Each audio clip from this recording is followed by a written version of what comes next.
The Corvallis School Board meeting for December 9th, 2021 is called to order. If you're willing and able, please join me for the Pledge of Allegiance.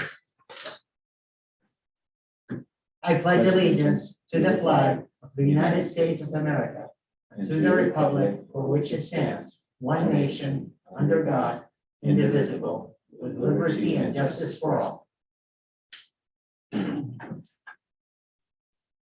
A roll call is taken, and we have all board members in attendance through audio and video, and we do have Director Vincent Adams and Vice Chair Sarah Finger McDowell and Chair Samia Adrobo in the board meeting. Oregon law in the boardroom. Oregon law public meetings allows public meetings to be held entirely online in the interest of public health and safety for all community members, especially for immunocompromised individuals and their families. The Corvallis School Board will continue to hold its meetings online. Public comment is available at some of our meetings. Information about how to provide public comment is available on the Corvallis School District website. Additionally, the board's public meetings are live streamed on the district's YouTube channel, and a recording is posted to the same channel, typically the day after the meeting. I am very grateful that this technology makes it possible for more community members to view and or participate in school board meetings, given the flexibility provided by Oregon law. With that, I want to welcome everybody who's joining us and watching the meeting. And also I want to welcome staff who are joining us as well for the events of tonight. The first item on the agenda, we will be joined by Nikki McFallon and middle school and high school principals for the school improvement plans. And I apologize, did I mispronounce Nikki's last name? McFallon. Yeah. Awesome. Well, welcome all. And Ryan? Yeah, so again, as we did last month with our elementary principals, we are still having our principal groups by level present shared school district improvement plan for all intents and purposes, because it's both schools or 3 schools at the level. And so they'll be presenting tonight. We'll follow a similar format with a lot of the data coming from Youth Truth, as that is one of those pieces of qualitative student perception data that we have access to. And so with that, I'm going to go ahead and turn it over to Nikki and our middle school principals, who will be presenting first. Good evening, everybody. Good to see you. This is really in the hands of our middle school principals, Lee Santee, who is also some of the data for the team, and then let them look at it and think about what their growth areas were from the data, and I'm going to let them take it over from here. All right. Hello, everyone. First of all, thank you for having us this evening here to present a little bit about what's happening in middle schools across the district. I'm Alicia Ward-Sauté, and I'm the principal at Linus Pauling Middle School. And I'm just going to start off with a little bit of data. So in our slideshow, are we going to put that up? Yep, there we go. All right. So on our second slide, we are just going to look at some enrollment. So as I think it's pretty well known, Linus Pauling has about 250 more students than Sheldon, but those are the numbers that you can see there on the graphic. I think something to also remember that those numbers, those percentages for students navigating poverty might be a little off. Remember, all students are receiving free lunch this year, so just that may not be as accurate as we would like it to be. Then looking at our emerging bilinguals, LP has about twice as many emerging bilinguals as Sheldon, but then as we get to the end here, we both have about the same percentage of students in special education at our schools. So that's just a real quick run through of the demographics for both of our schools. We can go to the next slide. And then just quickly looking at the next slide, just wanting to point out a couple things. At Linus Pauling, we have about 24% Hispanic Latinx students. But looking at Sheldon has more Asian students at about 7%. I would say, and I spoke with Sheldon, both of us would say that these numbers have stayed pretty steady over the last few years. And so this is pretty reflective of what we've seen in the last couple, I would say even at least at Linus Pauling 2 or 3 years. So, all right, I'm going to turn it over now to Darren. To continue on. Thank you. I'm Darren Bland. I'm the principal at Sheldon Middle School. And if we go to the next slide, it's a pretty simple one. It just talks about that we got together and we decided to connect our SIT plans to the board goals.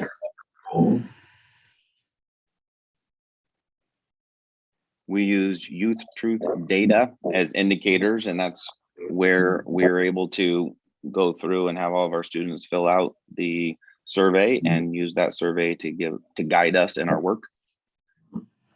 And from that, we came up with our goals that are going to come slowly, I guess. Okay, so we will work together to ensure that students experience classes that really make them think, are able to be themselves at school, in the classroom, and with their friends, have learning experience that focus on solving real world problems,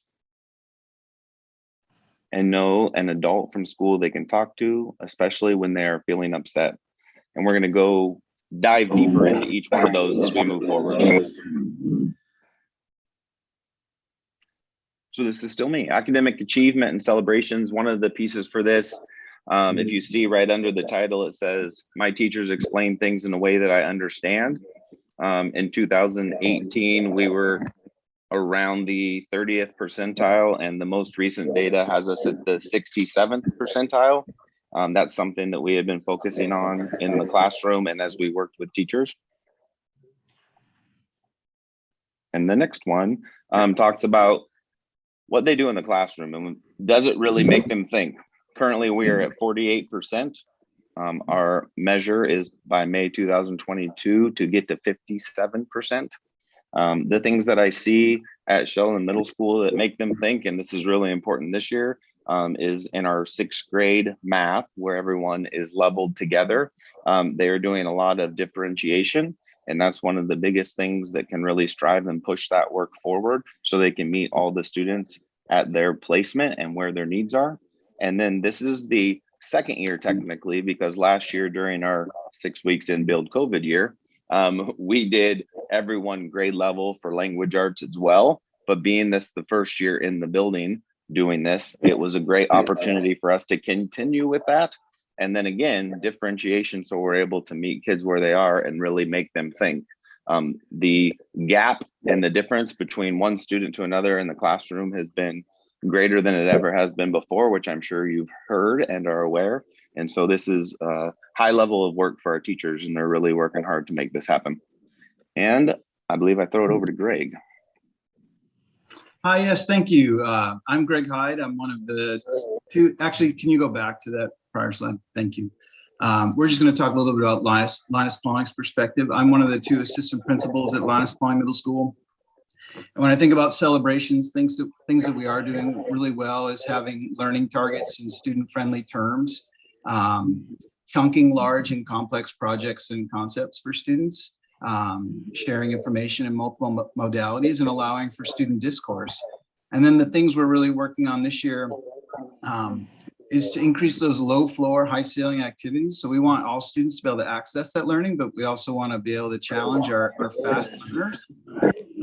So extension problems that allow them to expand their thinking and justify their reasoning. One specific example is that we're using is the claim evidence reasoning. That's part of the Amplify Science curriculum. And then, we're having a lot of questions that promote perspective taking and open questions that allow for multiple solutions and allow students to draw their own conclusions. And so that's some of the work we're seeing and that we hope to continue to get our academic achievement up. I'm gonna hand it off to my partner, Lisa. Thank you, Greg. I'm Lisa Kraus, the other assistant principal at Linus Pauling, and I think we can bump up to the next slide. Thank you. We're talking about equitable systems and particular celebrations. While we acknowledge that this would also be an area for growth for us, I do want to talk a little bit about what is happening with our library. And I just want to, I've had multiple conversations with our library media technician, and she helped me out today and yesterday. And we were talking about Dr. Rudine Sims Bishop, who coined the phrase windows, mirrors, and sliding glass doors to refer to how children see themselves in literature, how they see themselves in the books that we put on the shelves. And it is one of my primary goals, said Kelsey Ward, our library media technician, to be able to connect every student to books that reflect their own experiences and help them to learn about and empathize with others. And to that end, we've seen a huge increase in books that we've purchased. It's a very exciting, for me, it's very exciting, our list of books. She also shared with me a video of Jason Reynolds, and he is a nationally renowned writer for youth. And he is the National Ambassador of Young People's Literature, designated by the Library of Congress. We have many of his books on the shelf, and students right now in the 8th grade social studies class are currently reading Stamped. And he worked on that project with a very well-known author as well. So for us, and what we've done in our library is a huge celebration. I'll hand it over to John. Thanks, Lisa. I'm John Strobridge. I'm the assistant principal at Shelwyn.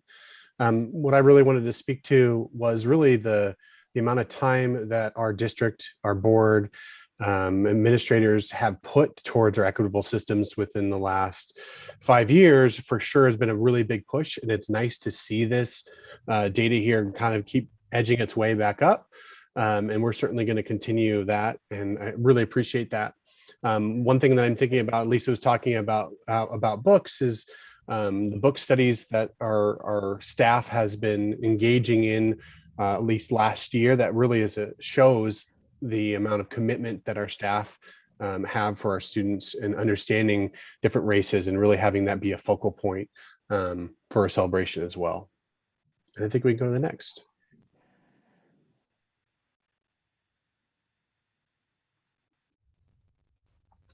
Back to you, Lisa, or am I doing that?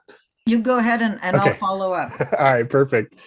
So what we want to do is we want to look at our students of color, specifically our Black students, to see if they feel, part of the community or their school's community. And currently it's at 42% feel that way. And our goal is to get to that 50% there. Some of those strategies you'll see on the right-hand side is some feedback. Clearly, the curriculum and materials that we focus on the voices of students of color being found within that material. And that's been a really big push the last few years, which is really, really helpful.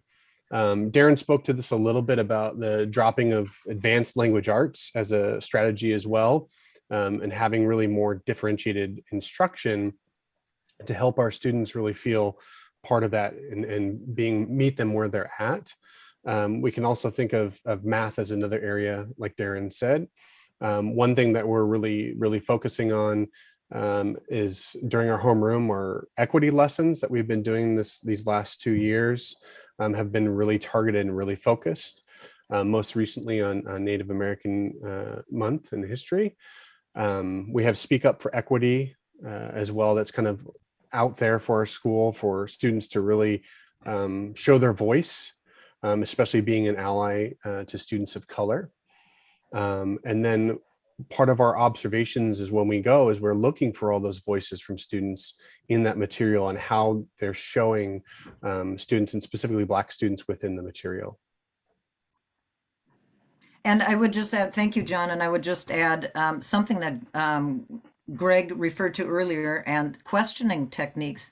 that teachers are using so students' perspectives can be heard. And in addition to that, to have teachers and students be a little bit more aware of what's currently in that 5D network, and seeing who has power in this classroom, who's participating. And then in addition to that, I want to mention that we are continuing with our character strong lessons each week in our Pride class. And in addition, hopefully this year, our students will be able to participate in the African American Youth Leadership Conference that often takes place, and we hope it will take place again in the spring. Thank you.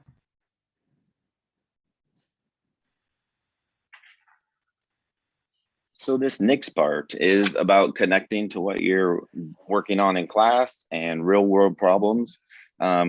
The places you see it, which are sometimes the easiest, if you will, are in our electives. I'll give you an example that's a non-elective, and that's one of the areas that we're really trying to push is then our core classes. But in STEAM class, which KB runs, which most of you may know, because she may have presented, she did a Mars rover and had the kids out there going and tracking the movement, and then they put it into coding, and then they see if it actually works when they go do it. In digital media, we have what we call CCTV. They do weekly announcements with a green screen. They have kids who do the writing, do the filming, and then ones that are on camera doing the interviews and such. In math, I went into a math classroom and they were working on budgeting. And as they were going through the budgeting, they're talking about, okay, so what do I want when I get older, right? What type of housing, what type of car, how much do I need to make? What type of job would I want then? And then going through a budget piece for that. And then to add in, which sort of counts in some ways, we had a pause activity today. And I will let you guys know that there was some nail swan pieces to the pause activity. It took some coaxing a little bit, if you know my personality, but I had a couple of 6th graders who asked, and I was like, I don't know, I need to check on some rooms. So I went and checked on some rooms and then came back. And now I have my nails all done for tomorrow and for the board meeting. And thrown over to Greg. All right. So real world learning, you know, our STEM and science classes are using those engineering standards to solve problems. And we're seeing more and more real world applications incorporated into our core classes and math classes. In our PE health class, they did a great activity. It was called the Game of Life, and they had to do some budgets and learn a little bit about finance around their personal life. And then we decided, you know, one of the best ways to get a real world experience is to engage the community. We're really proud of our art students who have engaged the community by visiting the Grace Center. They've also produced their own artwork on holiday cards and shared caring messages with community groups. And then our leadership class is doing some fundraising activities. I believe they're even collaborating with the high school on one of those. So those are some of the things we are celebrating. And I guess I'll pass it off to Lisa for the next slide. I'm sorry, Greg, I didn't think that was my slide, but I could go ahead and talk a little bit about social studies and what they're doing in social studies. And you stole my the Game of Life, and I did see our health teacher have students actually build budgets and explain why it was maybe not so important to spend $110 a month on their phone when they still needed to pay for rent and groceries beyond ice cream, that kind of thing. But also, I just want to mention our social studies work, and they are currently reading Stamped. That is the young adult work written by Jason Reynolds. They are talking about real world issues regarding racism, and they're bringing that current events right into that classroom. I think maybe I have to look to see who's next. I am not sure. Well, if we go back to the previous one, we can show what the data showed. So 15% of our students talked about being able to design a solution to a real world problem. That's something we really want to increase with a goal of 25%. Our strategies on that is to really give positive feedback. Anytime we see staff who are doing it, they sometimes don't even realize that they're doing it as real world. So really saying, hey, that's a great job that you did there, talking about it at staff meetings, celebrating it. And then on the other side, when we see a potential missed opportunity, then also giving that as feedback. And then Lisa might know, who do I throw this to? Alicia? You throw it to me. Alicia. Yeah. All right. Right. Okay, so the next one, next slide, please.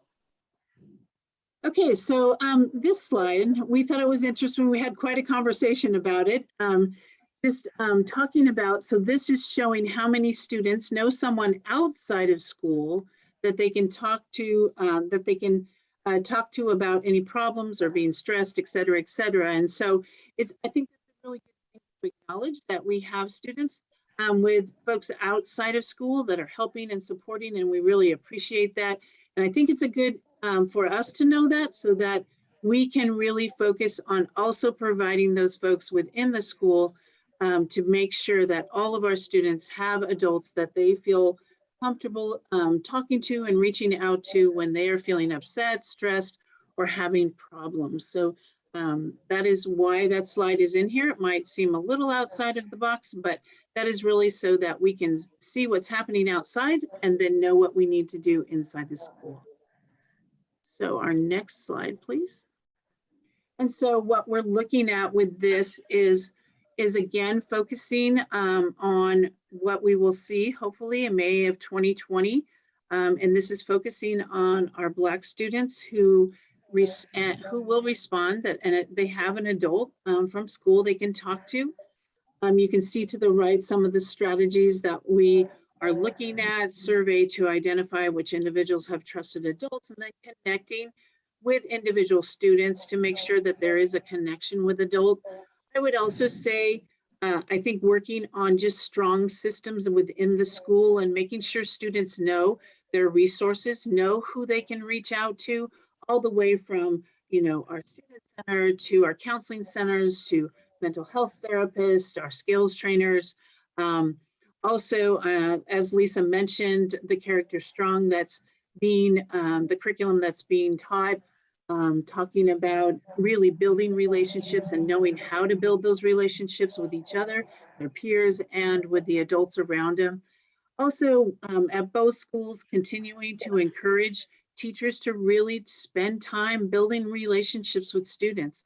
I think both of us, or at both schools, I know we've had many discussions about just really making that a focus for our teachers and really giving them permission to take time to build those classroom cultures that we all know really help students move forward academically. And so really taking that time to build relationships with students. And then again, at both schools, continuing to recruit, hire, and retain staff of color that reflect our student bodies and that can make connections, help make connections with all students in our schools. So those are just some of the things that we're working on to do that. Now, Sheldon, I think John? Yeah, I just want to jump in. I think you covered a lot of the things that we're doing together. And that one thing, the idea of connecting one-on-one with students who do not have a trusted adult in school. I've seen that in practice at the high school when Nikki was there and I was there with Aaron, and we really focused on having one adult have a student. And it was probably one of the most magical things I've ever seen. And I remember my student specifically who I had that I was connecting with. And when you're able to kind of create that bond, there is that inclusivity that happens. There is that community that's built. And there's even that community that's built within our staff. When they're kind of focused on that, there's just a great positive vibe that comes to the school when you do something like that. And so I'm really excited just for us to really have that focus again, because I truly think that is one of the reasons our graduation rates were bumped up as well, was due to that sole focus on an individual student from an individual adult. And again, I thought it was magical. So great. Okay, I think we're at our last slide here, the thank you and any questions. So there you go. I really appreciate the presentation and the hard work. As I wait on board members to raise their virtual hand, I want to thank you for caring for the students, the whole students and their whole experience. Investing in Youth Tour Survey to show us what we're doing and how we're doing is paying dividends by what I'm seeing here. So really thank you for using the tool and incorporating it in identifying measures and strategies. And with that, I'm going to hand it over to Vice Chair Sarah McDonald and then Vince Harris. Sarah? Yeah, thank you all so much for your presentation and for working with our students this year who were having some challenges. It's interesting to me looking at this data because it was the current data we have is from May of this year, which is right when students came back to school. And so I looked at it and I thought, there's sort of two things that could be happening. It could be truly accurate. So I guess there's three things. One is that it could be artificially inflated numbers because students were so happy to be back at school that they were really positive. And the other is that you have students who haven't been in school in the classroom for a long time, so that really understanding how to answer those questions could have been a problem. So as we go forward using that information this year, are there lessons that we learned from kids who had been in online school for almost a year, and then or over a year, we count from March, and then came back, and we saw these improvements in how they were reporting their experience in school. And if that sort of positive view is really being reflected in what we're seeing this year in our classrooms. That I'll do my best to answer that one. It's sort of a big question. Well, it is a big question, but I think it's so this is the data that we have right now is really student perception data, more so than academic data and some of those things that we've had year to year. And so while I think that there may be some of those pieces that kind of change the margins a little bit in the percentiles, I think it also provides us with some trend data that we can really focus on. And I think what I'm appreciative about is that this has allowed this group of principals to come together and say, here's what we see in our data, and here's our intentional steps we're going to take this year. So I think that while the data may be, again, may have a little bit wider range than it typically would, because of all the things that were happening at that point in time, I think it's allowed us to be more kind of discreet in what we're looking for and what we're coaching around and what we're supporting in our schools. So that aspect of it, I feel pretty good about. So again, when we get to the end of this year, or the spring of this year, and we do this again, we'll have better trend data because we will have taken it sort of pre-pandemic, right, coming back, and a year later. And so then I think, because we're going to continue to use this year after year, that I think we'll begin to see some better. The other thing is that it's based on national norms and state norms. And so those things are also a little bit askew just because of coming out of the pandemic. Thank you. Darren, you want to speak to that too? Yeah, just to the inflated, deflated, at least for the areas that I presented. I think that my teachers explained things in a way I can understand was inflated in some ways because they really had to work at that online, right? So we had so much time online, they had less tools in their tool belt to be able to make them and help them understand. So I think the explanations were even better. So using that is great.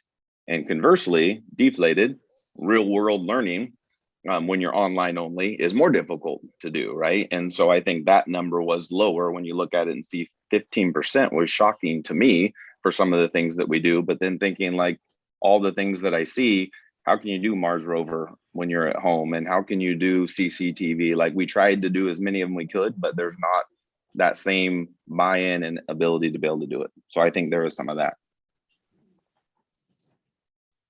Yeah. All right, we'll go to Vince and then Shauna. Vince? So I just want to first reflect back and express some appreciation. I remember the moment when Director Ed Junkins coined the term equitable systems in a work session with the board. And I remember it being an aha moment. And we didn't know exactly what equitable systems would be, but we knew that we had to have a systematic approach to developing, an education system that supports all children. Tonight, I'm seeing this being reflected in what's being delivered in classrooms, and I was particularly impressed by, the discussion around using literature and literature instruction for empathetic perspective taking and how we're delivering that to kids. And so I wish Ed was in the room with us right now to hear what you're sharing, because it's just deeply actualizing when we come up with this crazy idea for how we can change the system, and you have actually done it. And so yeah, I'm just really delighted to hear this report. I have kind of a nuts and bolts question.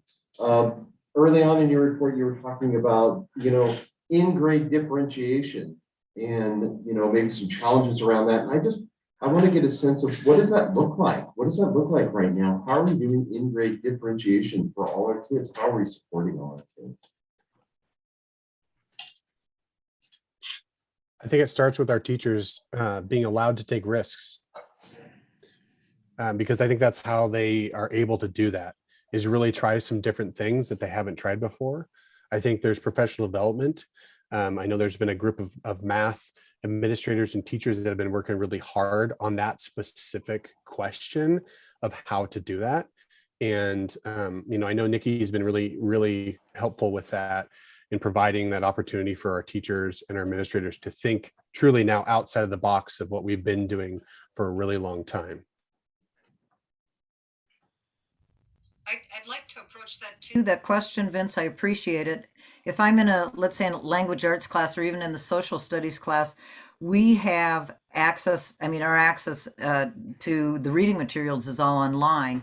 And so students can have the lexile that best matches their current reading level. So they could all be reading the same text, but it's at different levels. And that is readily done in both language arts and in social studies. And I was going to share this later, but I think it was in the interviews, Greg, that you and I were in with LP students. In math, we had students share about teachers who have the opportunity.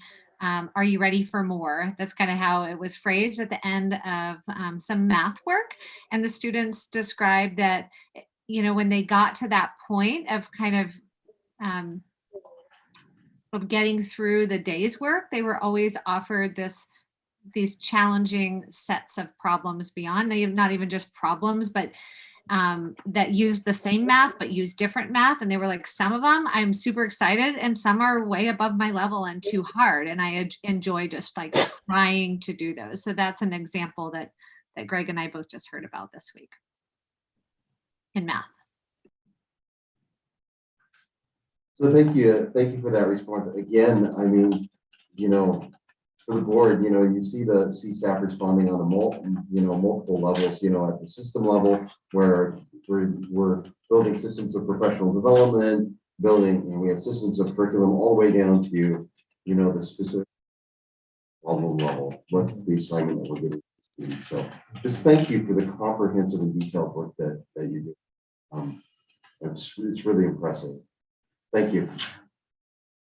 Next up is Dr. Shauna Tomedy. Shauna? Thank you, Sammy. Hi, everyone. I wanted to also express my gratitude for all that you're doing, all of your incredibly hard work in supporting students, families, and staff and educators as well. And I'm especially grateful as a parent of a middle schooler who enjoyed pause day to day, but was not the one to paint your nails, Darren.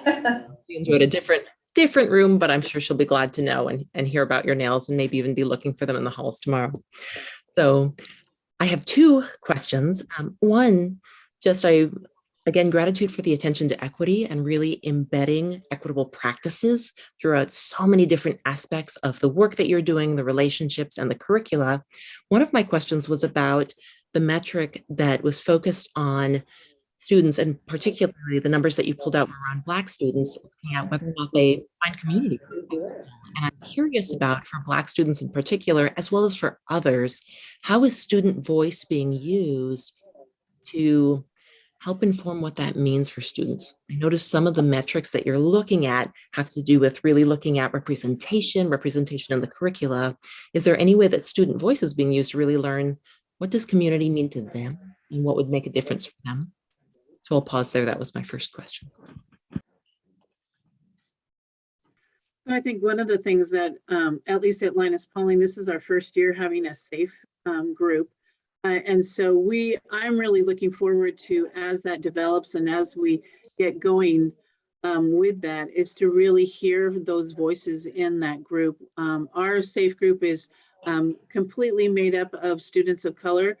And so it'll be, as we move through the year, it'll be interesting to get more involved with that, to hear student voice and to really bring some of these questions to them. Because Shauna, I think that's a great spot to bring some of these questions to, and to, have them even go out and find answers from their peers, and to bring that back to the group and do a little research for us to kind of find that out. But I think that, to me, is a really good place to hear student voice and to really be directed in how to move forward with that. So for me, that's one source of student voice.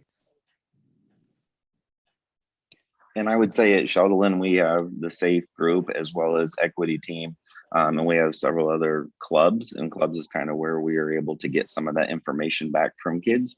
And then we go into building leadership like Linus Pauling does. Our club leaders are there to be able to share out information, or when we do our building wide equity meetings with our adults, then they're able to represent multiple groups. And at all times, we keep equity at the forefront. We're making decisions, whether it's schedule change, whether it's what electives to put in, what we're doing for our various equity work within our Pride at Linus Pauling or homeroom at Sheldon. We always are using student voice to the best of our ability and seeking that out.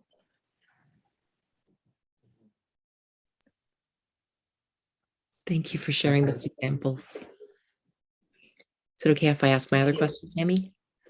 How about we go to Lou and then I go back to you? Awesome. Next up is Co-Vice Chair Lily White Bear. So Lou. Thanks, Sammy. And that was probably good timing because it's tied to some of the demographic kind of questions. My question is, I appreciated being able to see the experiences of Black students, but I'm wondering how those experiences show up for students that are less represented, how they're feeling. So students that are in that really small percent population, and what that looked like. If you don't have it right now, it's okay, but that'd be something I'd be interested in hearing more about, and what kind of supports in place for students that may not feel like they belong as much because of the representation at their schools.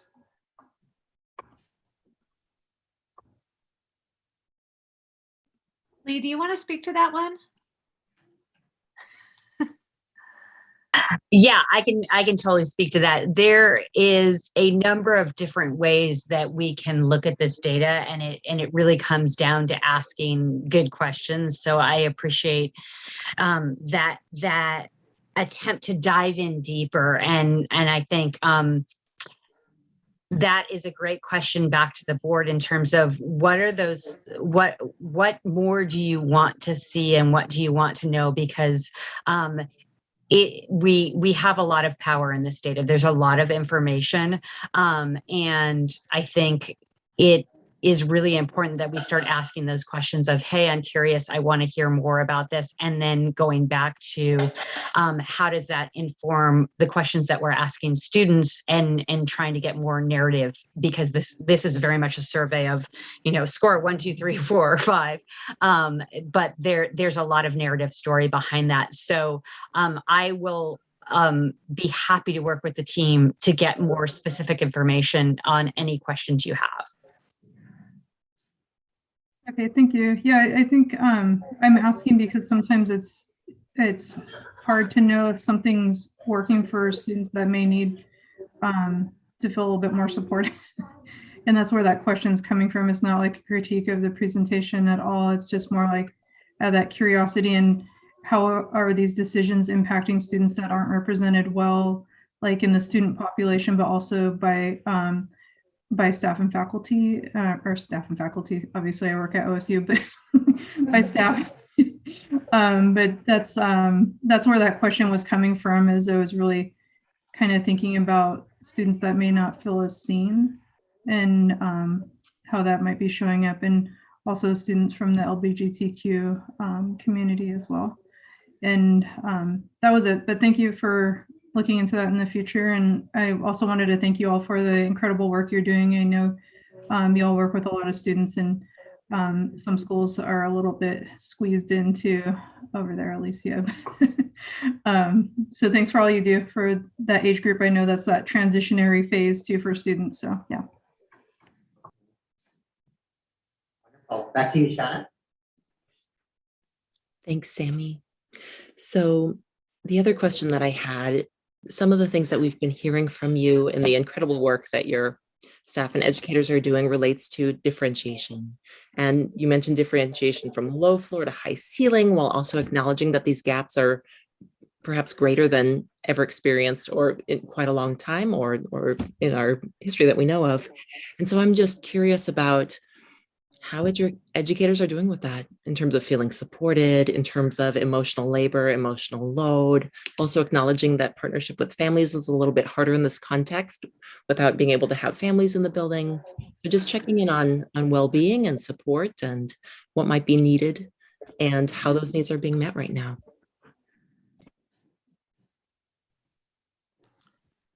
I can jump in and say that, you know, our teachers have been teaching heterogeneous groups for a long time, like in science and social studies, and even language arts for a few years now.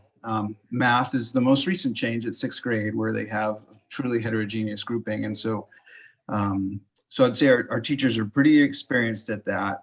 The one thing that's been really interesting is when we meet in grade level teams, they're less struck by the wider gap in academic skills and more struck by the softer student skills. So at 8th grade team, they're talking about student lagging skills that normally are being discussed at 6th grade or 7th grade. And so in a 7th grade team, it's the same deal. You know, there's a lot of 6th grade and even 5th grade behaviors. 6th grade teachers at middle school do a lot of heavy lifting, and they teach a lot of soft student skills. And that was hard to do last year. And so that's the most striking thing, is those soft skills, kids are about a year behind. And that of course impacts their ability to gain the academic skills as well.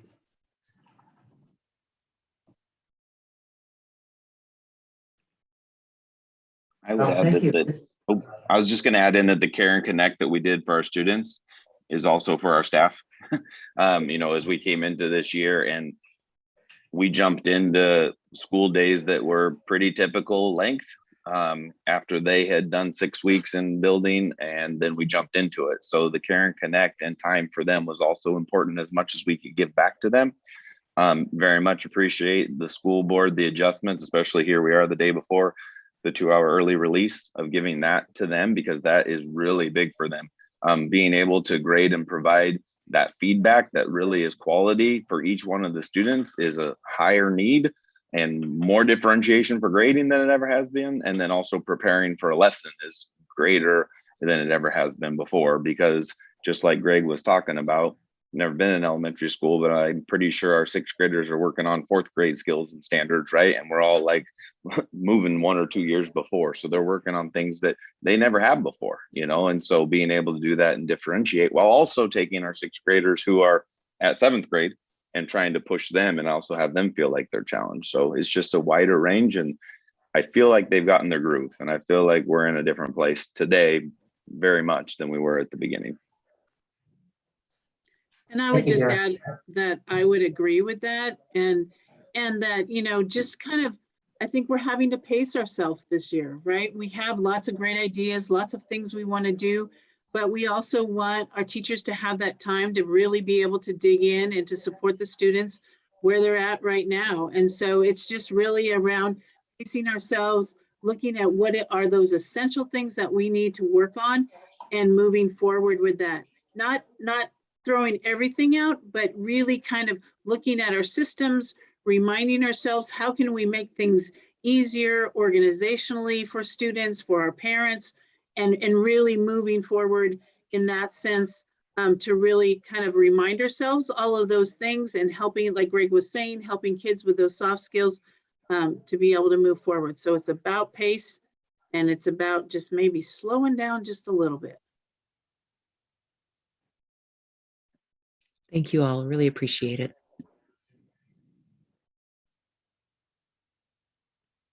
So I want to go back to the question that Dr. Whitebear raised, and B. Santi, great response. And this question of data. And so, you know, once again, the administrative team has gotten out ahead of the board, which is a great thing. That's wonderful. You have pivoted an essential change to make up for a lack of strategic data to guide your decision making. So, you know, the idea of using student experience as an antecedent factor for academic outcomes is really brilliant. And it's interesting. I recall when we talked with the primary team, you know, I was gobsmacked, and I was like, I don't know how to govern that, you know, because there's a completely different way of thinking about data.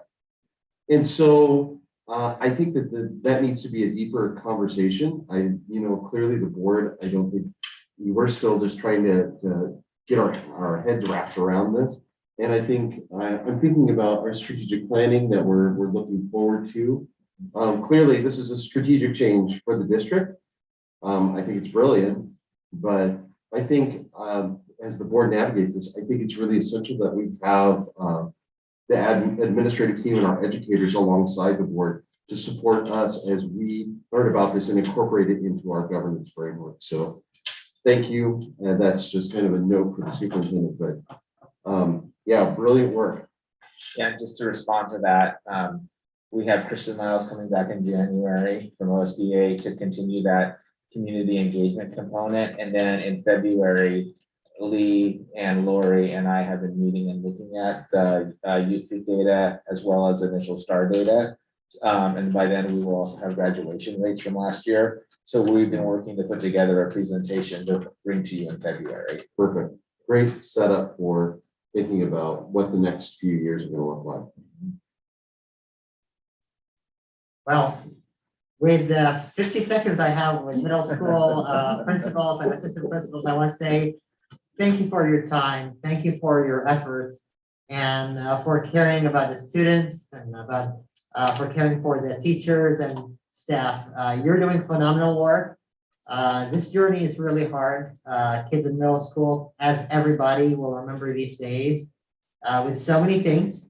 And I am certain they will remember the educators who cared about them and who made their stress or anger better, and who helped them celebrate the accomplishments and relieve them from the worries that they're going through. And all of that is possible through this mindful work.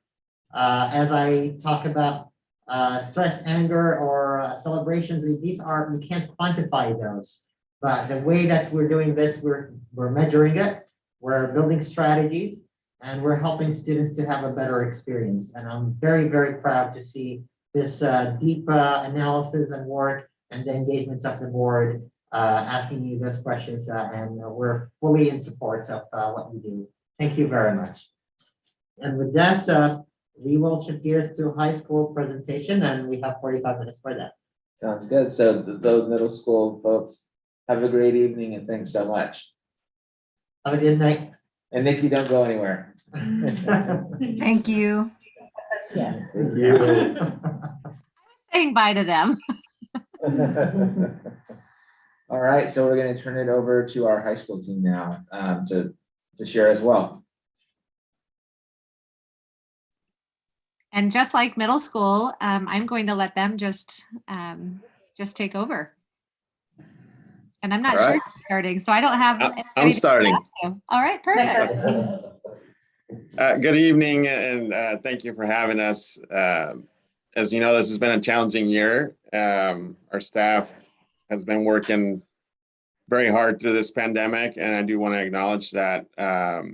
We're hoping that our school improvement plan will help support our students and help them get through the struggles of this pandemic. Joining me tonight are from College Hill, Eric Wright, from Crescent Valley, Aaron McKee, Mark Henderson, Nicole Hendricks, and Jennifer Still, and from CHS, Matt Boring, Jermaine Joseph Hayes, Emmett Whitaker, and I'm Salvador Munoz. I'm one of the assistant principals at CHS. With that, I will turn it over to Matt. Thanks, Sal. Thanks, everybody who I can't see now because the presentation's dominating my screen. Being here. Yeah, I just wanted to talk a little bit about why we're all here together. There are 3 high schools that are different in their own unique ways, CHS, CV, and College Hill, but we are truly working together.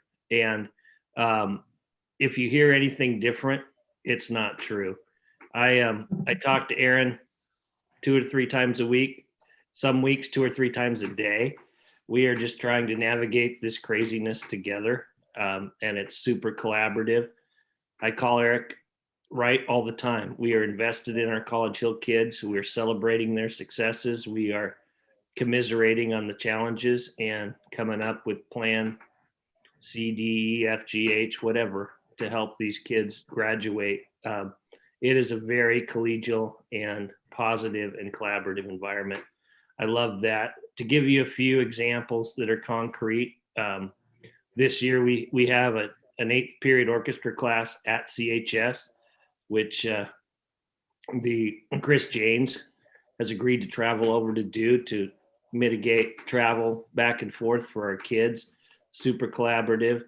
Aaron McKee and I have really done away with any restrictions on can a kid take a class, can a CV kid take a class at CHS or the other way around.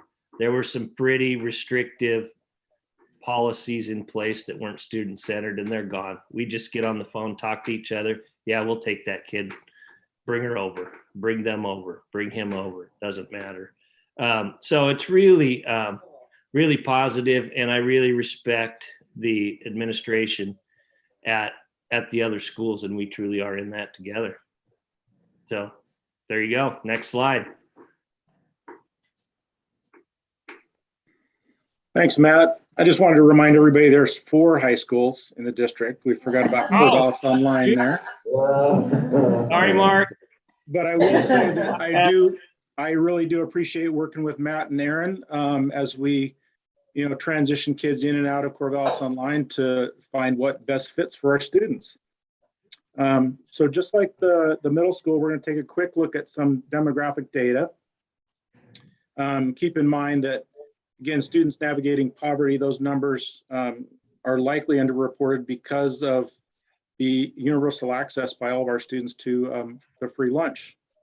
In the emerging bilingual column, those numbers are specifically related to active ELL students who are in an active ELL class.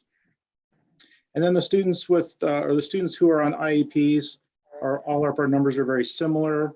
But also note that at Corvallis High School and Crescent Valley High School, we've got life skills and wing students counted at those numbers. So that's what we have there for the data. And I'll pass it on to Eric Wright for the next slide. Here you can see just our numbers of our high schools. I'm Eric Wright, College Hill principal. And I could walk you through all this data, but I think it's interesting to see that our district is still a district that is, there are a lot of white kids in Corvallis. That is our community, and our students of color are increasing over time. And I think that is a great opportunity for us to have more perspectives and more ways of looking at things and more ways for finding more kids to be successful. And I think if you were to look at our staff does not yet reflect the growing ethnic diversity of our students, and that's something that we as a district are still continuing to work on. It is, if I'm honest, it's a challenge still to find candidates of color that want to come and work and live in Corvallis. That's something that we have to continue to work on as a community and as a district. But I think it's a fun and exciting opportunity because it means we get to really make changes in our community to build a community that is more welcoming, more excited about what people bring to the table, more willing to learn from one another and seek answers. I think if you look at some of the things, I think there are more Asians on the north side of town, and there are more Latino students on the south side of town. And I don't know if that is surprising to us, but that's something that we've seen year after year. I think that that split is something that has been around for a long time. I think that has to do with housing prices, and it also has to do with our dual immersion program that we have that goes through our elementary, middle, and on to Corvallis High School. And I think it is fun to hear conversations more about really seeing those things as assets and strengths. I think the conversation used to be more around, well, it's harder to teach this group of kids, or this group of kids poses this challenge. And I hear more conversations now with my colleagues around, here's a great opportunity to learn from kids in this way, or to find creative opportunities to make this happen, or to find literature that celebrates that. And so for me, that's been really exciting for me, and I've really been proud and encouraged by my colleagues. So on to the next slide. Okay, so the next few slides we're going to go through our school improvement plan goals. Now, these goals were developed using the current youth truth data and board goals. So now our main goal wasn't to just improve the youth truth data, but to use this data as a measure of how well we're doing in achieving the goals that we set forth. And now the goals that we developed are to ensure that students experience classes that really make them think and are able to help them to be themselves at school and in the classroom and with their friends. The goals are also meant to help the students have learning experiences that focus on solving real world problems, and to also know about programs that service the school that can support them when they're feeling upset. Hello, everyone. Amit here. So this next section is going to dive into the areas of focus, the 4 main areas of focus that we've chosen. So before we do that, I'm just going to take a half step back and look at youth truth data. We've mentioned that a few times. So just frame the structure of it and how is that linking then to the board goals. So if you go to the next slide. So the youth truth data, as you heard, it's Student Voice. It's a national nonprofit. It's a survey that's done online. It actually provides really useful reporting and data analysis tools once you have the data, and then a database where we can make comparisons within the state to school size, rural versus urban. So it actually provides a larger data set, our data, alongside other tools, and we can do that statewide. The data that we're using for our focus areas is from the May 2021 survey. The conversation was raised earlier about it was a challenging year, and that obviously is a variable in the data. But the one thing it does give us is a relative assessment across all the indicators in the survey. And then the ones we're choosing from, it gives us a starting point for that. So in parentheses, you'll see for the different schools, the numbers in the survey. So depending on the questions, there's a whole series of indicators that the students answer. So for example, in CHS, it ranged from 498 to 675, depending on the question. So the survey is broken up into 10 areas. You'll see them down below, and a number of indicators under each area. The 4 that are underlined, that's where our 4 areas of focus come from. And they link then to student achievement, equitable systems, real world learning, and health and wellness. And the first one that you're going to hear is academic achievement.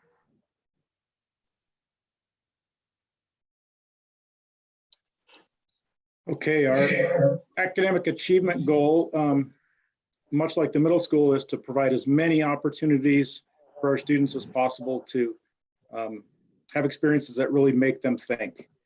And our primary strategies for that are just providing quality feedback to our teachers and professional development to our staff. At CV, our admin team is working closely with our teachers and challenging them to think differently about how content is accessed by our students, and to think about how we assess students and differentiating that assessment.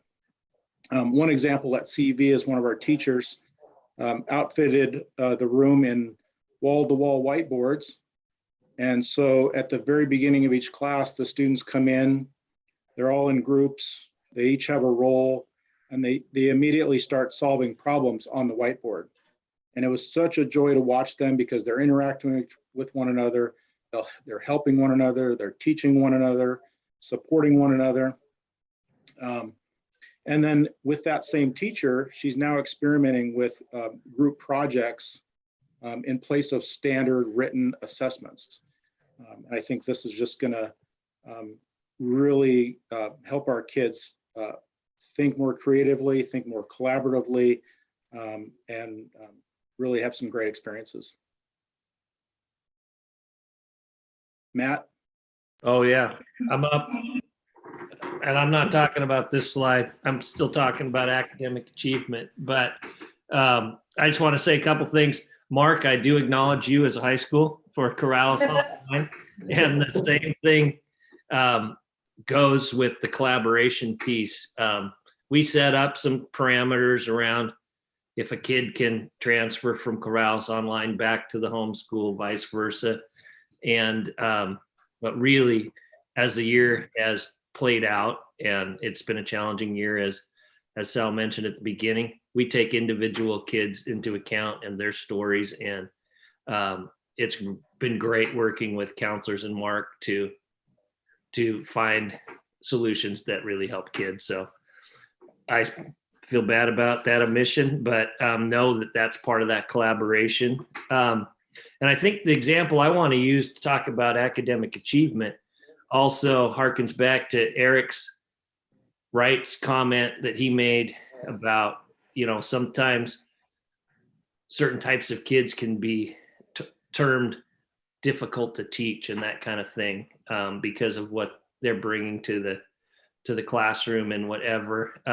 A great example of dispelling that narrative is a course we've had for a few years now. It's in its third year, and it survived COVID, called College Now Writing.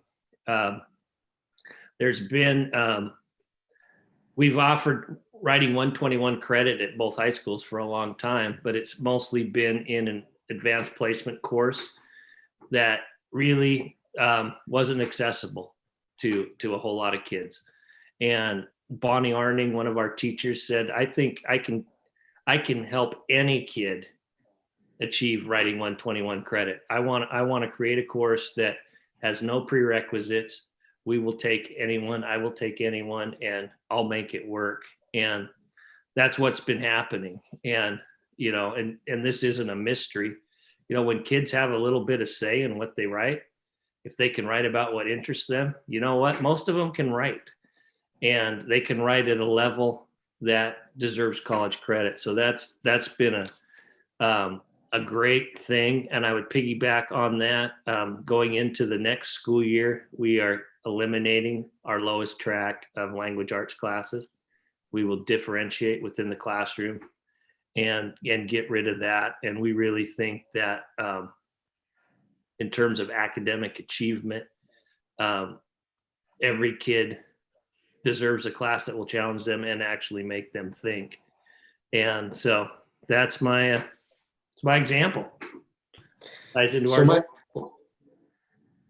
my celebration of this, kind of this idea of having classes really making kids think at College Hill is, I enjoyed what you said there, Matt, too. I think in a lot of our writing opportunities, we were trying to make sure kids are considering their audience. And I think for a lot of years in schools, kids would write reflection of what they read in a textbook, or they would write a literary analysis, or they would write a book report or something. And we are trying to give kids real world writing opportunities.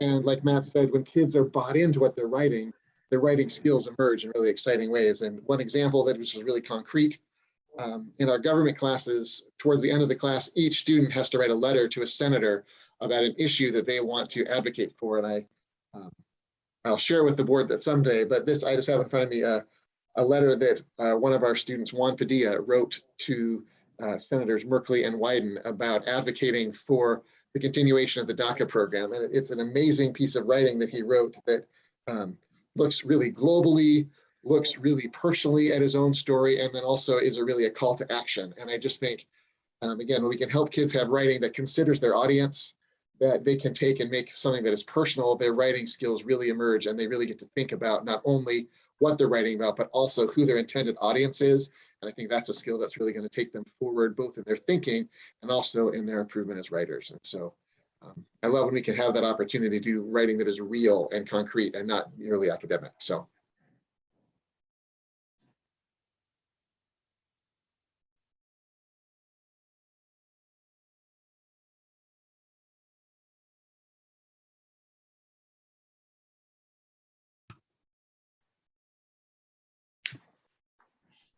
So we're going to talk about equitable systems, and this slide shows that when students were asked, how often do you learn about the lives and experiences of people of diverse countries, high school students in Corvallis School District ranked in the 85th percentile, which is really good.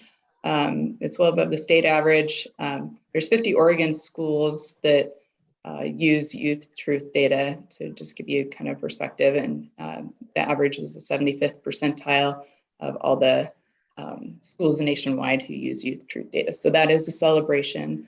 I think that just bringing racial equity into the curriculum is just really exceptional teaching. Some content areas I know are easier, lend themselves to it easier than others. I know that I've seen some really good stuff in world languages. There's one particular teacher that is always doing something that embeds, different countries, and it's really a joy to watch. She does a lot of fundraising where the students are interacting with international companies to provide something. There's one called it's called the Stone Team International Spanish class, and they raise funds to buy stoves for families in South America every year. So that's really a neat project that they work on. And then she also does like bucket lists in Mexico City, the sites that they want to see. And it's kind of this virtual tour. She does a really good job of bringing technology into her classroom. So really fun class to visit, but also I've seen some really good things in environmental science and even art classes. So our teachers are doing a really good job with this, and I know that the kids are seeing multiple perspectives and really enjoying the content. So, Jermaine, I think I'm off to you. No, go back, Kim. Hi. So going along with what Jennifer was saying, what I wanted to also add on to that is that when you think about our world being so interconnected, one thing that is really exciting to see in some of our classes at CHS is that teachers are really building those skills and dispositions that students really need to be good global citizens. So how do you foster dialogue in the classroom around really any content area? Do students have the ability to converse with people with different backgrounds? Can they investigate the world? And are they ultimately going to be change makers? So I know even in a lot of our classes, the warm-up activity often involves just like bits of news or celebrations from outside of the United States, which I think is really important. I'm not just relying on US media. It was a joy for me to see that because it's all about perspective shifting. So I think when you can expose young people to the world outside of Corvallis, outside of the US, then they really are equipped to go out and ultimately make the world a better place. I know that's aspirational, but we want that for our students. So next slide, please. Okay, so a lot of the things that we are doing at CHS is also happening at all the other high schools, which again is neat to see because we do really have a very collaborative relationship, and that's been nice for me to join onto a team, not just here at CHS, but to really feel like I have such great relationships with all the other administrators. I think that actually makes our collaboration more effective when we can share ideas and also commiserate. So in terms of equitable systems, I am still involved with SAFE in my admin role, but we really have a growing group, and we have two mentors, Caroline Hay and Anna Zachariah. So for this goal, similar to LP, we are looking at when Black students specifically are asked if they feel that sense of belonging, like do they really feel a part of the school community? We want to see that number go up because when students don't feel seen, that can be really damaging, not just academically, but socially as well. So we're hoping to continue to really be supportive of the SAFE group and bring these student voices into conversations that we're having around a lot of different things that affect all our students. Because I feel too that when you talk about diversity and bringing in different perspectives, everybody benefits at the end of the day. It's not just checking a box. So SAFE is growing and they've been having their meetings. They had one at CHS and one at CV.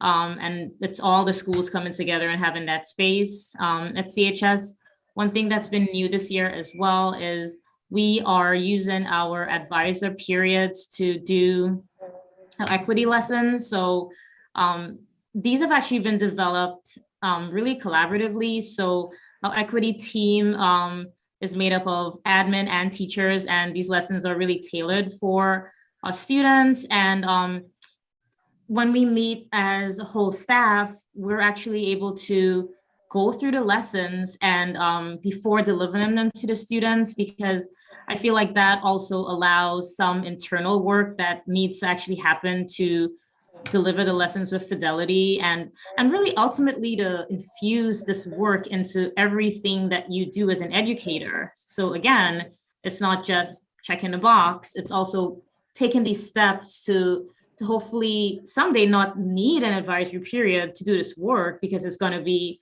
in everything that we do every day. But I think that's a great start. And we have done 2 so far, and trying to bring in staff feedback and really most importantly, I think student feedback on, is it making a difference? Is it a change in the experience that our historically marginalized students are having in our school? So that's just a couple of things happening at CHS this year that we're hoping to grow and continue. And I think Jennifer is going to chime in now. Thanks, Jermaine. Yeah, I agree with you. The team that we're presenting with, it's invaluable, bouncing things off one another. So I appreciate you surfacing that. And I wanted to say I'm grateful to work on these slides with you. So it's been fun to talk about what we're going to talk and what we're going to say. I guess one thing our staff at CV decided over the summer is that all of our professional development was going to be around, professional development for our staff was going to be around our equity work.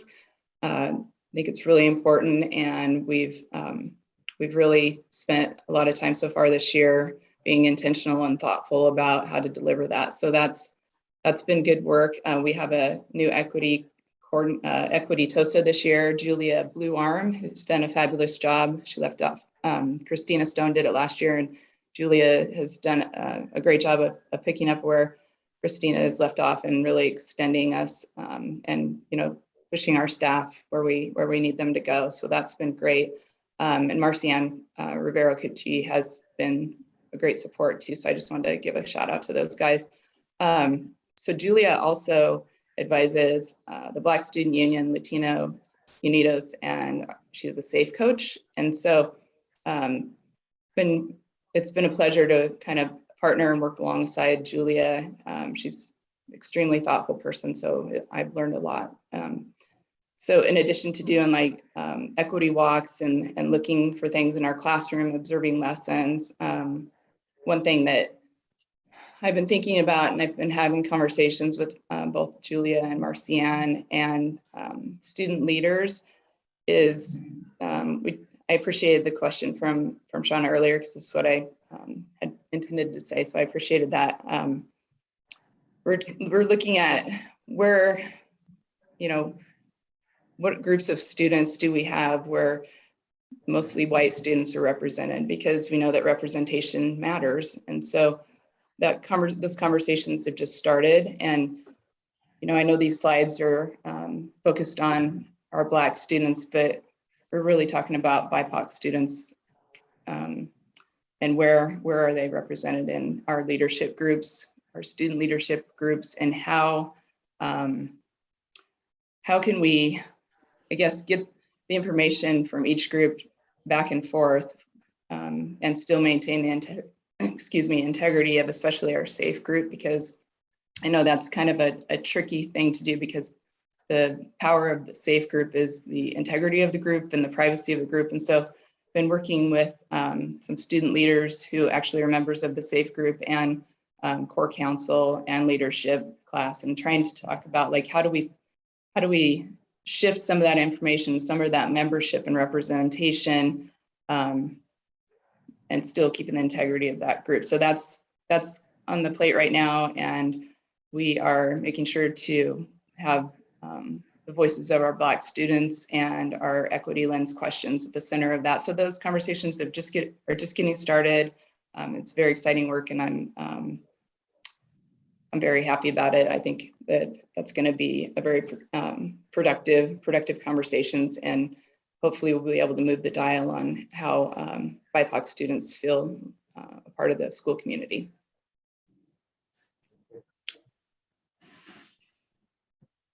Next slide.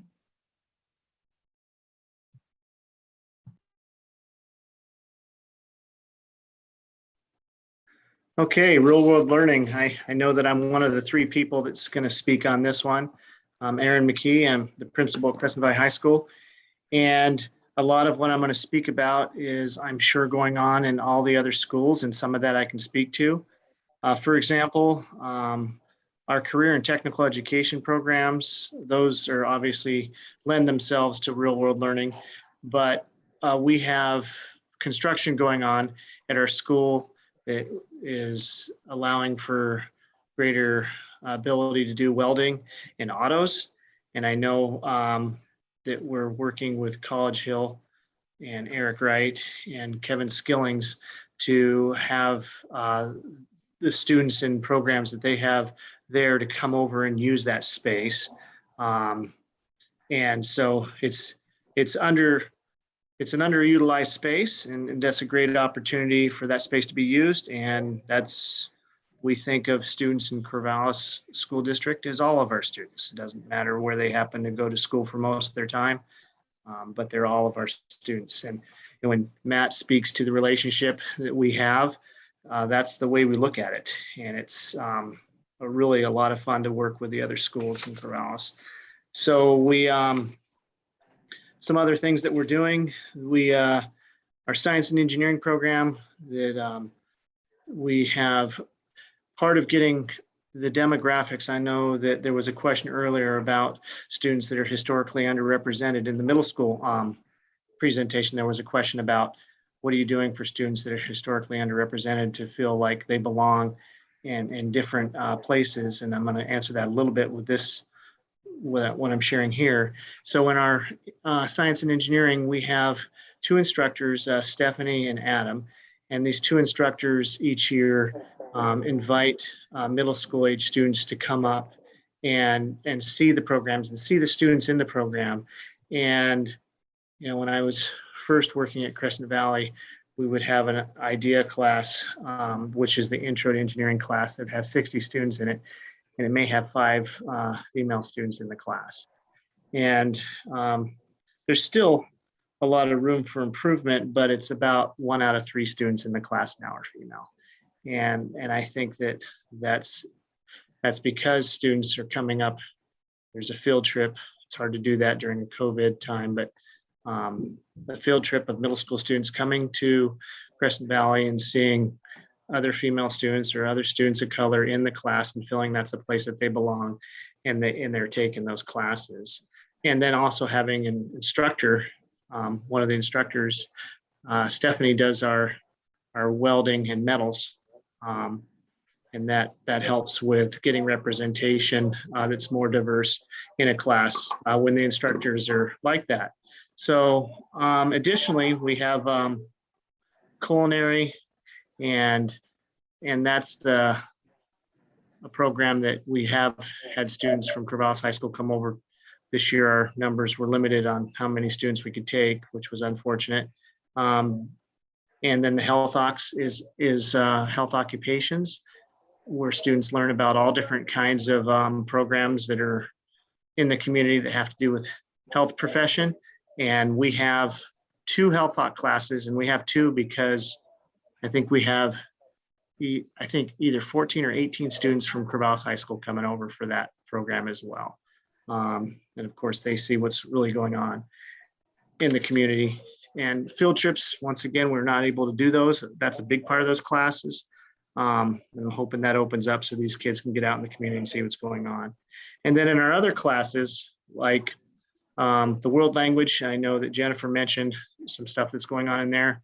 We're doing some Zoom meetings where we're having pen pals and students talking with students from another country. Now, it's late for them. It's kind of weird how that works as far as what time of the day the class is, but they figured out a way to have pretty regular Zoom meetings where they get to speak with other people from another country, and that's been real exciting. In our language arts class, I went into a class on November 18th, and the discussion was about Julius Jones and the Oklahoma governor, whether there was going to be clemency granted, and then the students were doing a writing about historical events and justice. And on that very same day, a few hours before the governor grants clemency. And so those students were looking at the history on justice, and they were looking at something that was going on right now and definitely real world. And I went, one of my social studies teacher, with the help of somebody that's actually in this meeting, is doing an Indigenous Peoples History of the United States for young people, and putting that in the context of what's going on now and how kids are navigating that. And another social studies teacher was having students arguing different sides of liberal and conservative arguments, and the students weren't necessarily getting to pick which group they were in, which was fun. And the whole point of that activity was to have civil discourse. I have a bunch of different examples, and was really excited about talking about this, but I also need to understand that there's other schools that would like to share some amazing things too. So that's enough for now, but I would be happy to talk to anybody individually about stuff that's going on.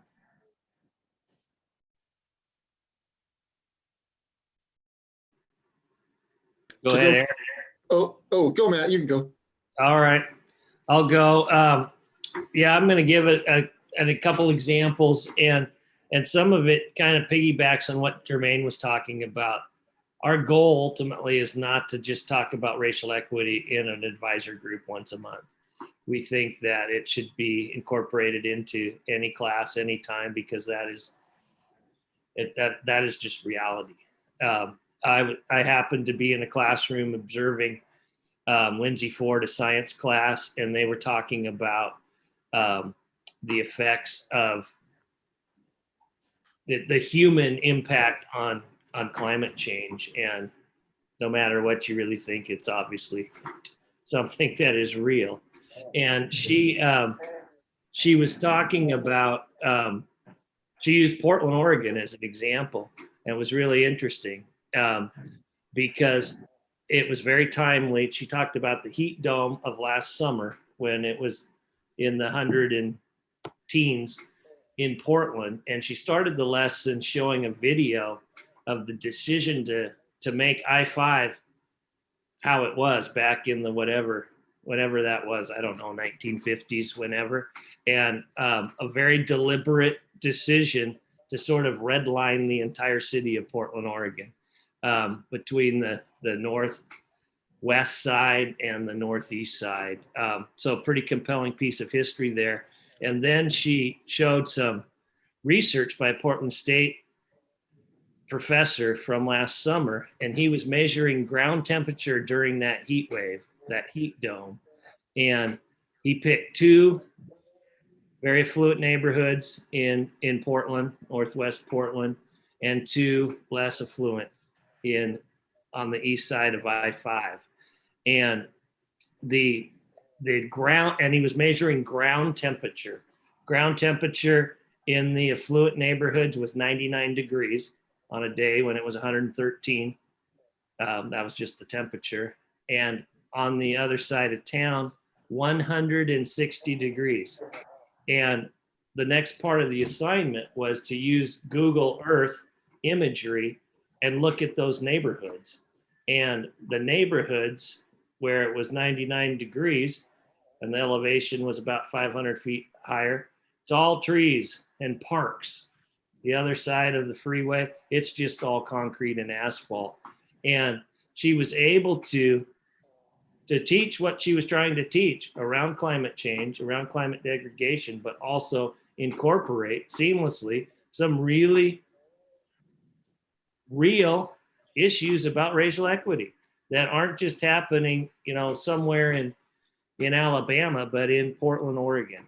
And I thought that is a great example of real world learning.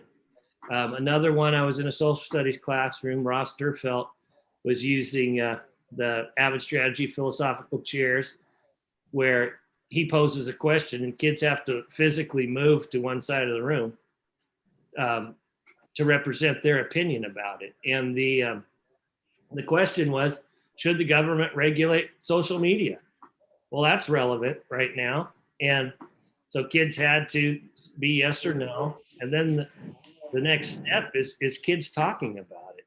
And kids were forced to defend their opinion, to talk respectfully, to talk clearly, and to think about why they believed what they believed. And in listening to their peers, some would switch sides. And those are all skills, just talking about something that could be uncomfortable, listening, being open to another perspective. Those are skills most of the adults in the United States don't have anymore. So I would say that is an example too of real world learning. And those are the kinds of things that excite me. Do I walk into every classroom at Corvallis High School and think what is going on in there is relevant? Absolutely not. You know, education for the last 100 years in the United States isn't relevant. Wasn't relevant in 1985 when I graduated. Yeah, I'm that old. But I mean, kids ought to walk out of our classrooms sweaty because there are so many real world problems that need to be solved right now that extend to every content area that we offer. And so that is our goal. We're working towards that. We're battling parents about that. I don't think we're battling the board, but I don't know. I mean, I'm not sure people want us to be relevant because then we need to be real and we need to admit we haven't been relevant or real. So sorry, I'm a little passionate about that. I also got my booster vaccine today, and I think it's about to fall out. So I'm done. Matt, don't ever apologize for passion. We love it. Couple examples of real world learning at College Hill that I wanted to share. One, you may have heard that we started a new program this year, the Corvallis construction program. It's really cool. There's a group of students who are taking this year and really learning a bunch of different hands-on skills that'll aid them in being people that can really be successful on a construction work site. They're going to be learning woodworking. They're also going to be learning some automotive skills. They're going to be learning some basic welding skills. They're also going to be learning some drafting skills. It's really fun to watch those kids really engaged in that learning for an extended part of their day. They're really feeling some pride in themselves. It's fun to watch these kids that started the year really, the narrative they told themselves was, I'm not good at this and I can't do that, and this is hard and I have anxiety, this and that. And now when you walk into class, they say, come here, let me show you what I'm making. And it's really pretty cool to watch that. Year 2 of the program, they're going to be designing and building micro shelters to then donate to the Unity Shelter so that folks will have a place to live. It's really fun to watch those kids be a part of the solution. You know, there's a problem. There are people in Corvallis that don't have somewhere to live and to sleep that is warm and safe. And these kids are going to be a part of that process. And so I'm excited to get to work in a district that gives me opportunities to help kids do things like that. A group of our students just finished being the teachers for Salmon Watch, which is a program where all the 5th graders of the district go out to Clements Park in Philomath and they get to learn about the salmon life cycle. And College Hill students and urban farm students together this year partnered, and they were the instructors. So they got to go out first, walk through it, and become the masters themselves, and they got to teach the fifth graders. And I got to watch their senior project presentation, because all students at Corvallis College Hill do a senior project, and it's a service learning project. And the way they spoke about their experience was amazing. They talked about feeling proud of themselves. They talked about being confident because they not only knew things, but they had to figure out how to teach other kids how to do it. Some of them have used this opportunity to say they want to go and become teachers in the future. One young woman said, I really want to be a nurse, and I feel like I could use this to help people understand their healthcare better. And one young woman who wants to be a park ranger in the future, she just said, I learned a lot about the directions I can take to make a difference in the world. This experience really showed me how motivation, perseverance, and a deep care for our natural resources can lead to a fulfilling, meaningful job. I think when kids can take that connection with, here's what I'm learning now, and this is what I can see myself doing in the future that I couldn't see before, I think that's when it really hit real world learning in an exciting way. So thanks for letting me do this work.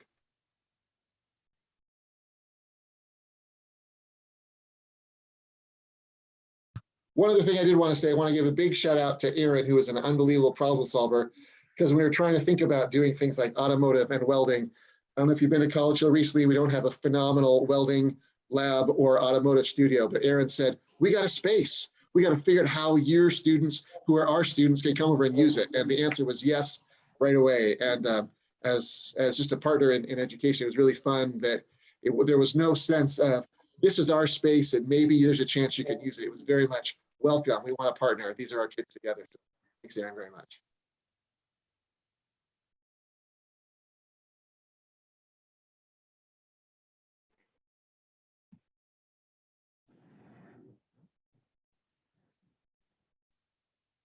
Eric, you keep doing mic drops.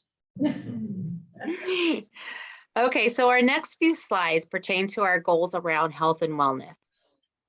Now, when you think about the number of issues and the intense struggles that our students nationwide have had to face in recent times, a celebration worth noting is that when the high school students in our district were asked how they feel about their lives, our students ranked 71st in the 71st percentile for positive responses.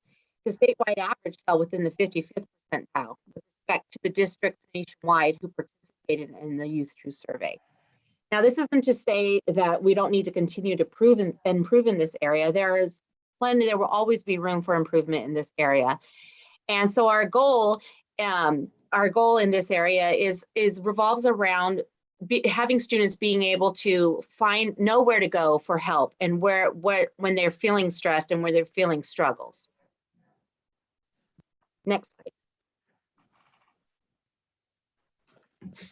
So as you can see here, I'm not popping up on the screen. It's okay. You don't need to see me, I guess.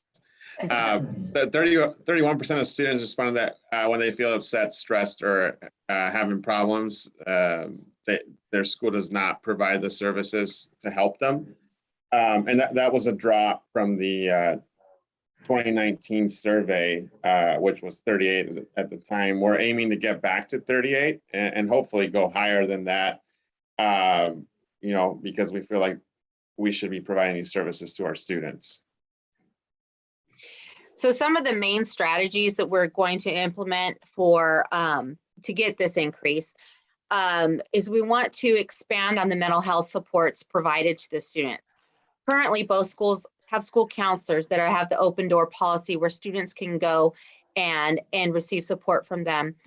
Both schools also have a substance abuse and misuse response specialist. And new this year is that both schools have their own full-time school-based therapist.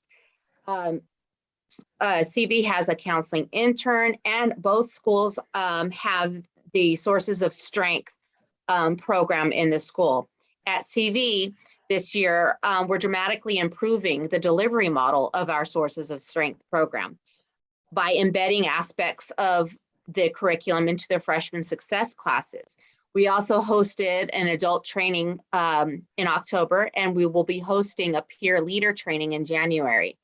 And our counselors are currently recruiting and selecting students for our Sources of Strength class that will start second semester. And at CHS, we've added another section of sources of strength. So we have it, we're offering it each semester now. We've been doing it, we've been having one section for a couple of years, but this is the first year it's grown. And the class itself is doing some campaigns. They've had 2 so far. The first one was getting the word out, and they did a few things. I'll share a couple pictures here at the end, but they dressed the Spartan in a Sources of Strength t-shirt, and they also hit some rocks around campus to, as a competition for, I believe it was where found 5 would get a prize, t-shirts and things like that.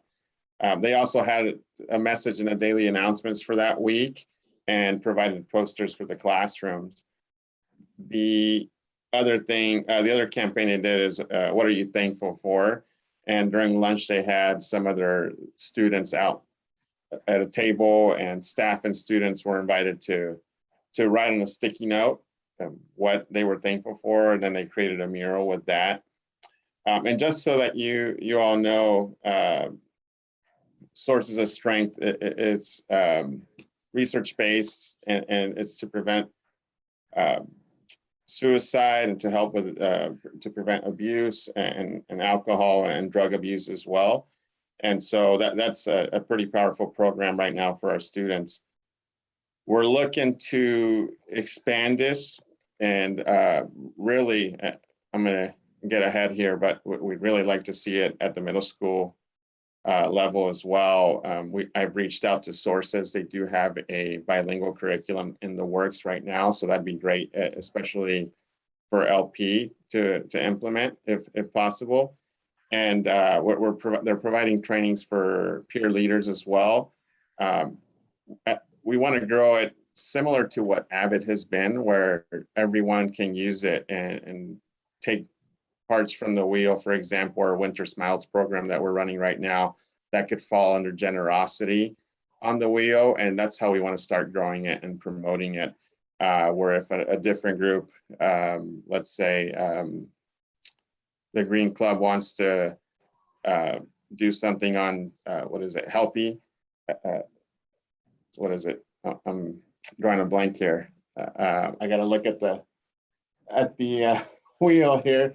Healthy activities. I knew it was healthy something. That's why I have the wheel up in my office here. So if they want to do something surrounding that, then they can promote it that way. So if a teacher in class wants to run an activity and relate it to the wheel, that's great. That's how we want to see it grow, so that more than anything, students know that they have trusted adults here, and they have peers that they can trust when they are struggling. As we know, getting out of the pandemic, that's very relevant right now.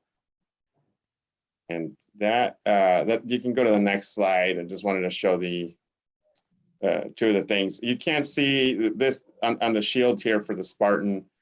You can't see on the other side, there is a t-shirt on the Spartan, and I should have gotten that angle, but this one was also pretty neat. And then you can see the campaign there. I think a couple of the sticky notes fell, but going up and reading some of the things on there is also pretty neat. So yeah, that's all I had there. We can go to the last slide, I think, for questions now. Wow, thank you, Salvador. Thank you, everybody. So I took the liberty of adding 20 minutes to the meeting time. So with consent of staff and no objection from the board, we have 16 more minutes for Q&A. Because I know the board will have feedback, comments, and questions. I want to speak to Matt's passion and staff's passion. You brought really great examples, applicable examples. Matt and Aaron and everybody, I feel confident to speak on behalf of the board on this. You have the board support on providing relevant education that's applicable. Honestly, I think there's a public mandate from the people requiring us to provide public education that actually works, that actually will help them succeed. And I don't say that as a hyperbole, I say that reflecting on feedback from a father who told me we should have taught his child consent better before it became too late. Or another father who told me maybe we should have told them how to respect others and respect people from different backgrounds at high school before the cost of the disrespect it cost them their career. So really grateful for the work we do. And I know sometimes as parents, we might see the education looks like different than how we had it. I am not a parent, but I can empathize with some who would see it that way. But that's life. I reflect on Louis Armstrong song that they will learn much more than we will ever know. And I think to myself, what a wonderful world. That's the fact of life. And we are getting better at doing this work in terms of sexual education, in terms of racial equity, in terms of every facet of life where our kids will come back to high school and say, thank you for teaching me this, it worked. So really thank you for doing this work. That's all what I want to say, and I'll open it up. Vince and Denver. Sammy, you kind of stole my thunder there, but I completely agree.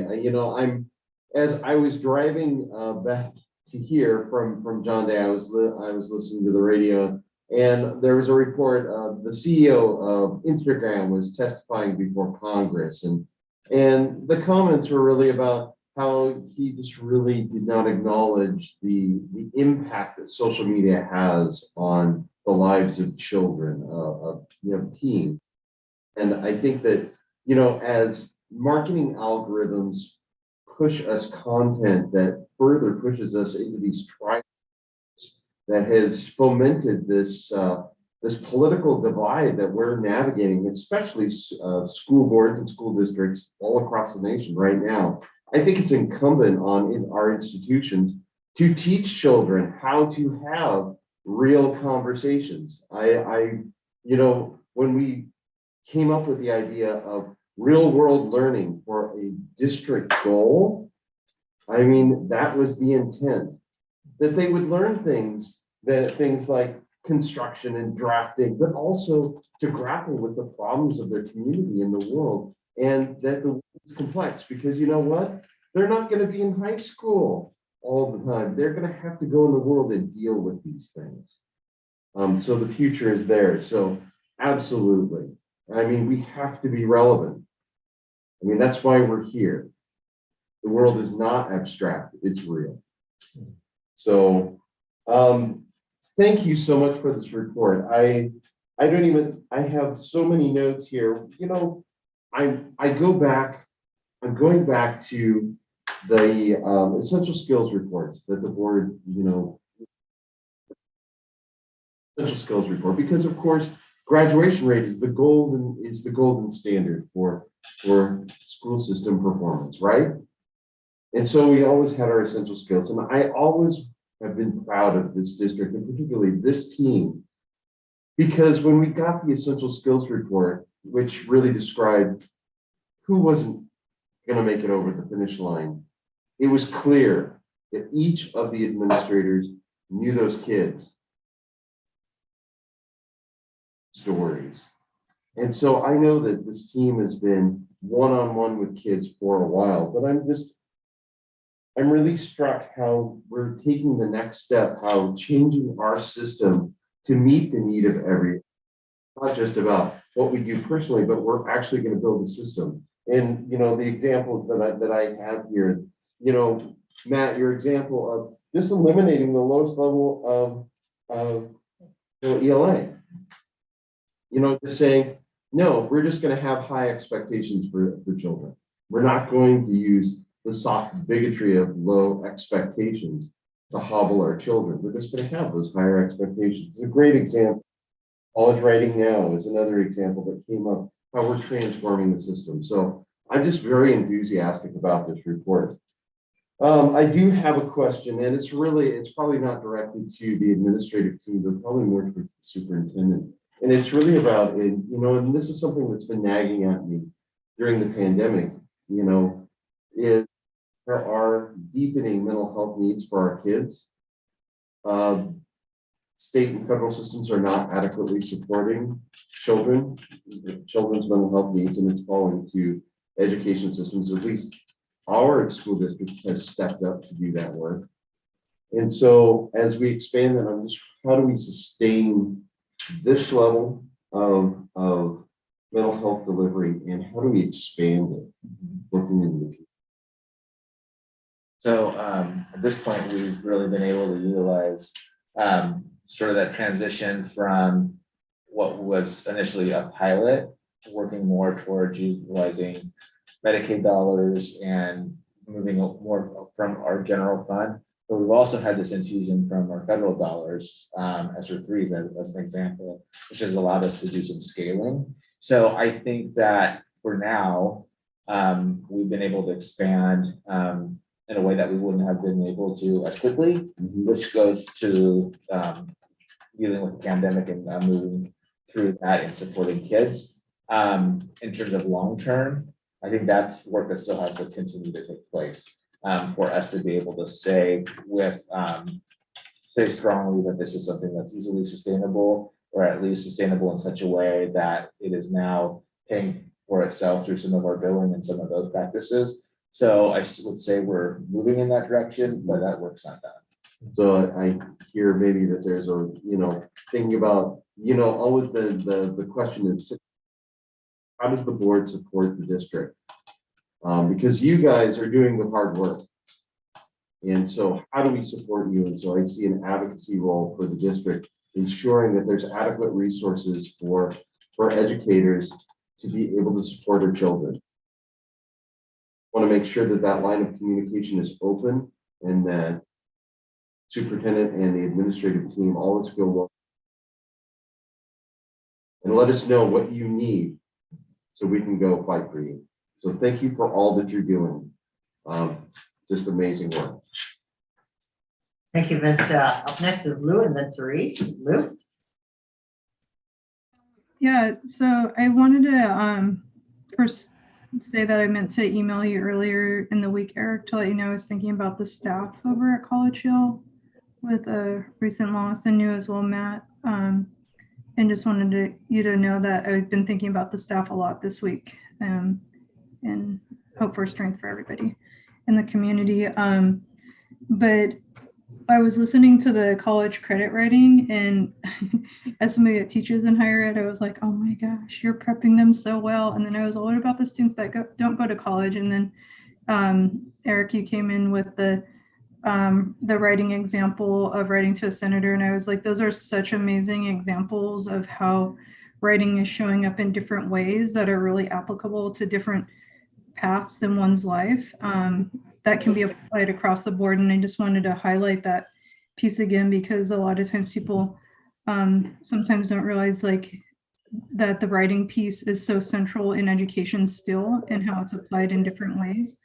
So I really appreciated hearing that, and also the emphasis on mental health as well. And Salvador, I think you were the one who presented on that, right? That there's going to be more offerings for sources of strength, and especially coming back to in person. And so that mental health support, and that just piggybacks on what Vince said too about that's so important. I'm glad it's happening. But my question is how, I know that the data that we've seen, I'm not going to ask the same question because you all heard it, and Erin, you did a little bit of explaining some of what I asked to the middle school group, but I'm wondering how students are feeling about being back in school, as far as because I know that was one of our I know it's one of my concerns, that students are going to be back in person. We know they're going to start experiencing microaggressions and bias, and is that impacting their learning that you've been able to notice so far? And then I had one more follow-up thing that's really super brief. I promise, Sammy, it'll be brief.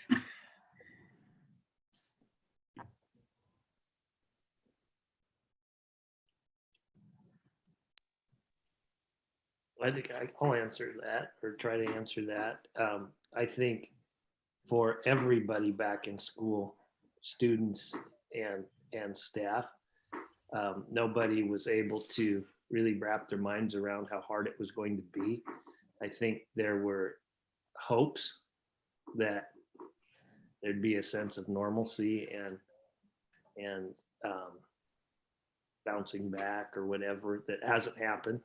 It's been difficult, I think, for our students of color, and even in nice buttoned up Corvallis, Oregon, we're faced with the same things that are happening across the country, and a small percentage of our students feel emboldened to say and do anything, no matter what it makes other people feel, and that it's tragic and it's not okay, and it's real. It really is. I think what we're dealing with at CHS, and I think actually we're being fairly proactive about it, is really trying to break down the years of lived experience of, I'm not going to tell anybody about this because nothing's going to be done. And that has been true. And we need to own that. I need to own that. But we're slowly breaking that down. We've had some things done.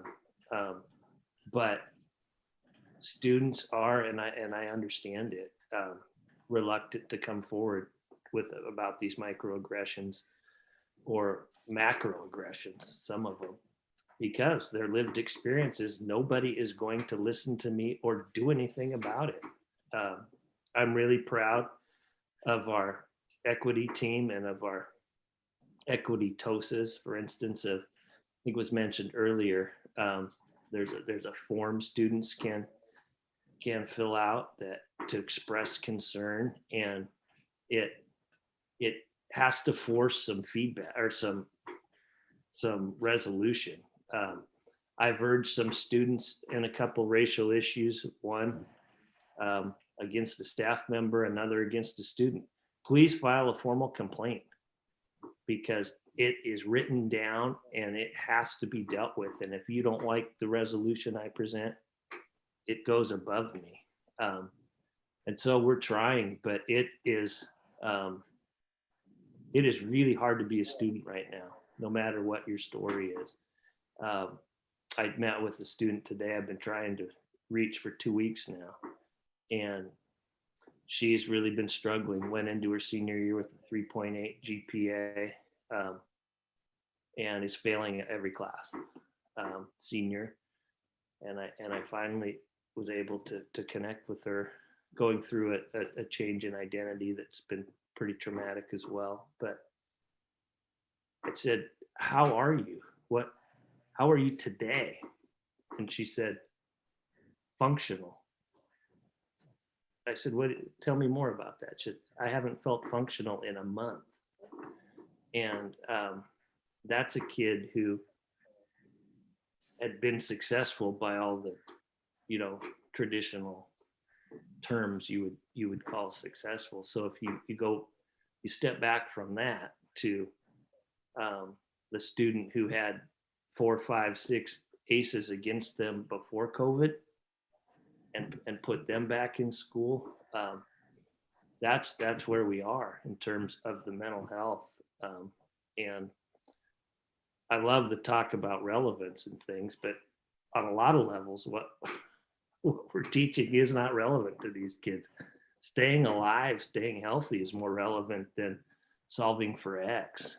And so that part of it's really hard and heartbreaking, I think. But it also, I do think we've slightly rounded the bend where the things we're doing around racial equity, for instance, are not just performative. They're starting to be real concrete actions. But that is a long and slow bending arc, I admit. So that was a long answer to what I think your question was, Lou. Thanks, Matt. Yeah, I was just wondering about that impact on the academic part. And yeah, I think, yeah, go ahead. I was gonna say, thank you for asking that, because I think it's been hard. I think the last 2 years were really hard for kids. I think as kids didn't have the social arena of school, I think kids dove into even more so into the world of the internet, which can often be fractious. We can isolate into spaces where people think just the same way as we do. And I think kids aren't necessarily, adults aren't necessarily equipped to navigate that. And a lot of our kids certainly are not. I can say that I honestly don't know that I feel 100% equipped to talk about the lived experience of our students of color who may be experiencing microaggressions coming back to school. But I know that it is our responsibility as a school to bring to light things that are hard and to have conversations about things. I think it was at CV where they talked about kids speaking from someone else's perspective politically and arguing that. I think that's a skill we have to continue to help kids to be able to put themselves in someone else's shoes for a few minutes and see that someone can disagree with you and still be reasonable. Someone can look different than you or have different ideas from you, and we can learn from them instead of shun them and put them down and call them idiots. I had to watch a really hard situation on a school bus this last week where kids went really quickly to name calling and kind of abusive talk to one another instead of asking questions and being curious about why someone thinks differently than them. And I think that's our prerogative that we have to do as educators if we want kids to be able to navigate the world outside of school and to survive school as learners. And so I think that's our job. That's incumbent upon us to do every single day, to bring to light those things that are hard, to take challenges and don't let them be hidden away in secret. And so I see us doing that a lot more. We are far from having arrived, but I think that is the work that we have to be doing. So thanks for asking that question. We have to be really cognizant of that. I just wanted to chime in one thing. I've seen those two things linked together, microaggressions and, mental health. And actually the last SAFE meeting was on microaggressions or racial abuse. And I think that some of the really important conversations that we've had is how we're going to disrupt the bystander effect, because I think that's one of the tools that we really can use and sharpen. So that's an angle I just wanted to surface. I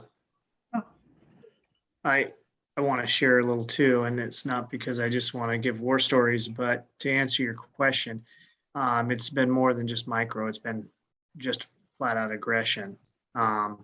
What you see in across the United States, we're seeing in our school and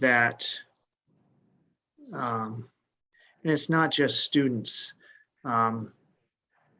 I'm receiving emails from parents that they're just flat out angry, and they're angry with our students that have been historically marginalized actually not being marginalized. It's the best way for me to put that. It's on race. When I talk about that, the Indigenous people's history of the United States for young people, right? I've had messages from people that have said, why are you teaching that in this class? That's offensive. And I won't get into much more than that. That's what's been stated. And this is an approved and recommended text from ODE. Okay, this isn't just some outlier novel. This is has been vetted, approved, and recommended. When we're talking about a student using a restroom by their gender identity and getting email from people that are very upset with that, with a student being able to choose their own restroom based on identity. And then of course the masking or the immunization. Of course, you've all seen those emails. It's been sent to all of us. So microaggressions, or whatever the language that we're calling just aggression, yes, but more than that. And yes, we're having the conversations, which is great. I also watched that video. So did Matt. We all were involved with the bus video and students from our school. It doesn't matter what school you're going to. All three schools were represented in that display of how to be angry at others. And so it's really hard right now, but our students that have historically been marginalized have been living that every day. So yes, it's harder for me, but it's hard for the right reasons. And I want school to be a safe place for all our students. Thank you, Aaron. I know we have to move on, right? The only comment I had was I really appreciate you all taking time to answer that and for the patience of the board of hearing that, because I think it's important for us to know as a board how we can help advocate for you all too. So the comment that Vince made about better supports, what are things that we can advocate to help there be stronger supports to address some of the things that are impacting staff and students. And so that was all. And the super quick thing I wanted to say was I really hope someday we get a presentation about Salmon Watch, because I've heard back around to something to make you all smile. I've heard such amazing things about Salmon Watch, and I think that it would be cool for if folk haven't heard about it to learn about it more. That's all. Thank you, Lou. I want to recognize we do have several board members on the docket, but we're out of time. So I apologize, especially for Director Therese Jones and Shauna. With that, I want to say really thank you, principals, assistant principals, and the army of educators and staff behind you and alongside you who are doing this difficult work, relevant public education during a pandemic that keeps every single student safe, alive, and that they belong is hard work. It's a moonshot, but it's doable because the people I see in front of me here, the screen and the support from the board. So really thank you for your work, Brian. Yeah, so one of the things that I know is never lost on you, but the way that this team is working together and in alignment. I've said it before, but it is not the norm. Oftentimes with comprehensive high schools, there's competition, and there's competition amongst administrators, and there's competition around resource. And that's what you're more likely to see in a school district with multiple high schools. And that is not the case here. And so while I know it's not lost on you, I think it's even more important now, having come through a pandemic and the challenges that these administrators just open and honestly shared with you. I think that we're in a spot to be able to think about that differently because of the work that people are able to do together. And I think that that's going to continue to set us up to be able to move through this in a way that's not the case at other places. So again, thanks to this team for being that group. Thank you. Well, on that note, I want to wish you a wonderful rest of your evening. Have a good night. And I know, Nikki, you're going to stick around. And if there's no objection from the board, should we have 5 minutes recess or would you like more? All right, the board will stand at ease and we'll come back in 5 minutes.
All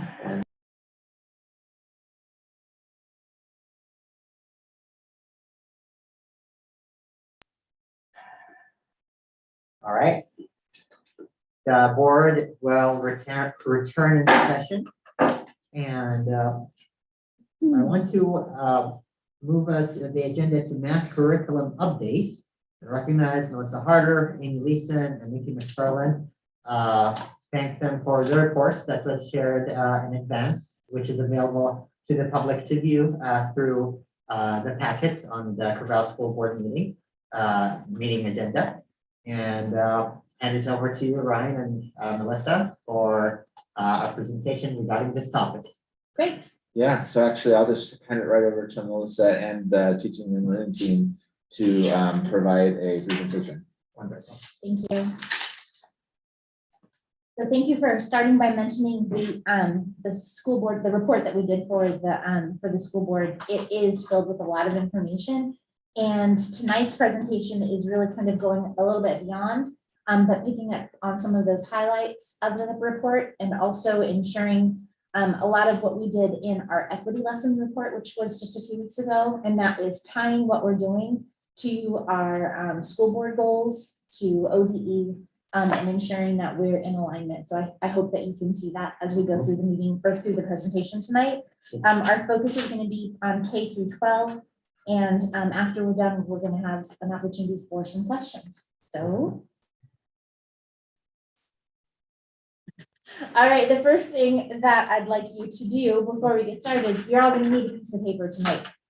So if you are one of our board members, we encourage you to get out a piece of paper. If you're a community member watching, and we have some people out there watching tonight, get a piece of paper ready. In a few minutes, we're going to ask you to do an activity. And the reason that we're doing that is because if we're going to talk about math and we're going to be expecting our students to do math, we need to do math too. So we're going to do a little bit of math later on. For the record, it says 8:45 p.m. while we're doing this activity. Okay. Don't worry. So one of the things we're working to address is math anxiety. Uh-huh. And so Yeah. how you're feeling right now is a normal feeling, and it's something we're also working on to address. Exactly. Yeah, I have that a lot. Okay, I'm with you. All right, we're ready, Francisco. All right. Hi again, everyone. I didn't leave any of the times that you all thought I might. So I just want to talk a little bit about what we want math learning to be like. So we want math to be visual, to be collaborative, and be engaging. When I have spoken with students at all of our schools, they have talked a lot about the value that they gain when they get to collaborate with peers. They've talked about how seeing and hearing how other students solve problems allows them to see a different way of thinking, and maybe even see a different way of thinking that works better for them. So students have been describing to me something similar to what Mark described in the high school presentation about having other students up at whiteboards, solving problems, helps them to go, oh, that's a different way to do it than I did. And I actually like that better. And it's also engaging to look at how different students approach problems. What I also hear a lot about are the contributors to students having a really positive mathematical identity. So students have across the board tell me that they love math when it's explained well and they know how to do what's being asked of them. Students like math that is at their level or just a little above their level, so they have that level of challenge that we all get when we're learning something new. We're going to watch a little video that compares some math learning experiences to give you a visual for how we'd like math learning to look here in Corvallis. So if you could start the video, that would be great.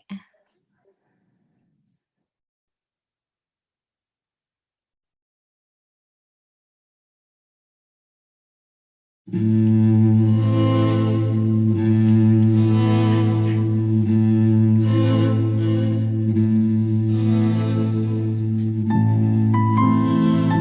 see if we can get the sound to work.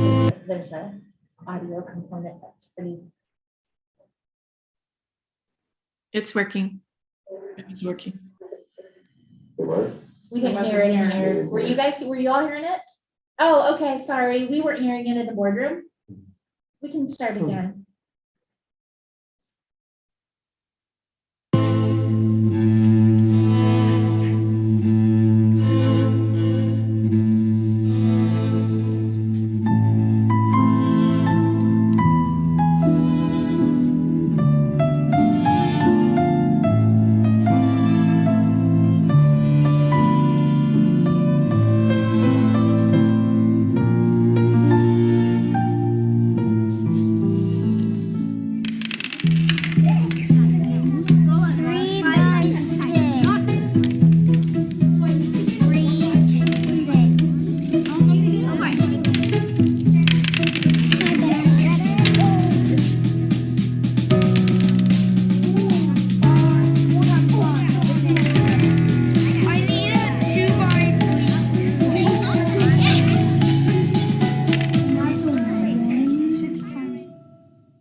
All right, well, that was a short video, but hopefully gave you a glimpse into 2 different ways that our students can experience learning.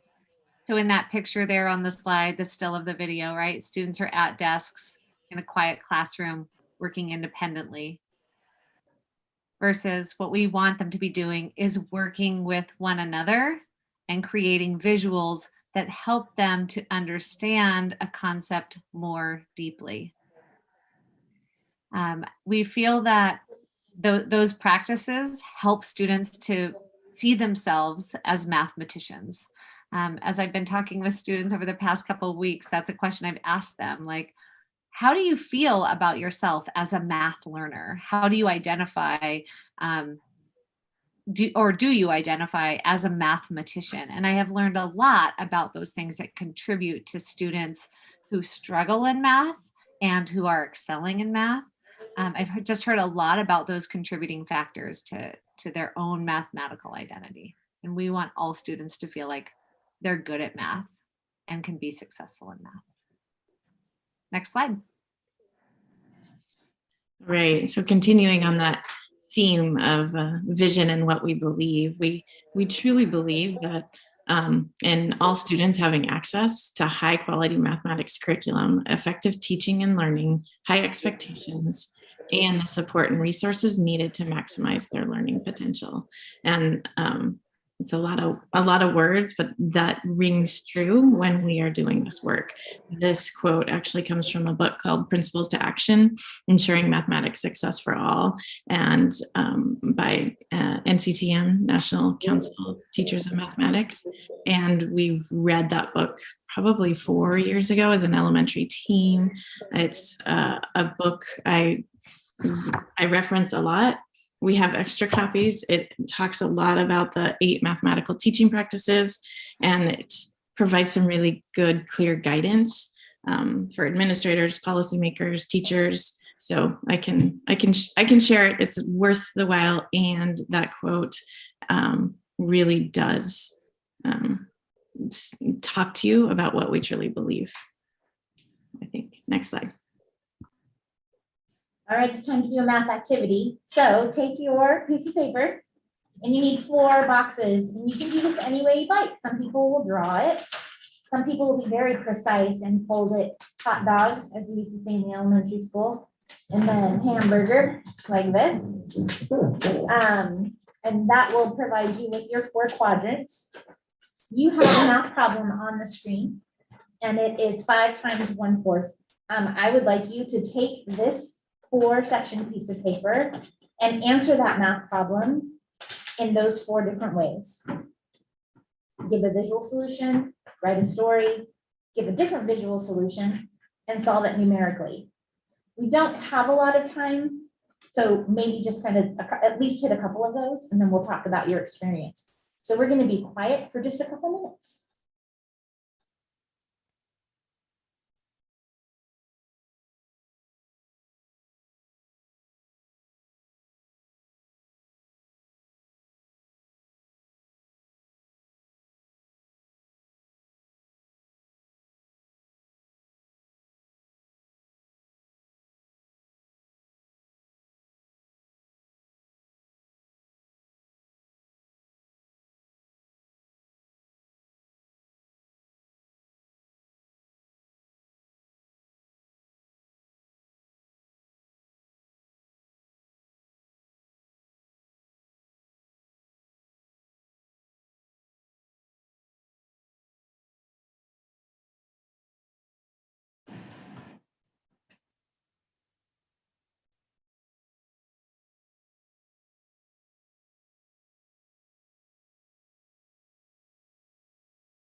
Everyone a break because it is almost 9 o'clock and we're doing math.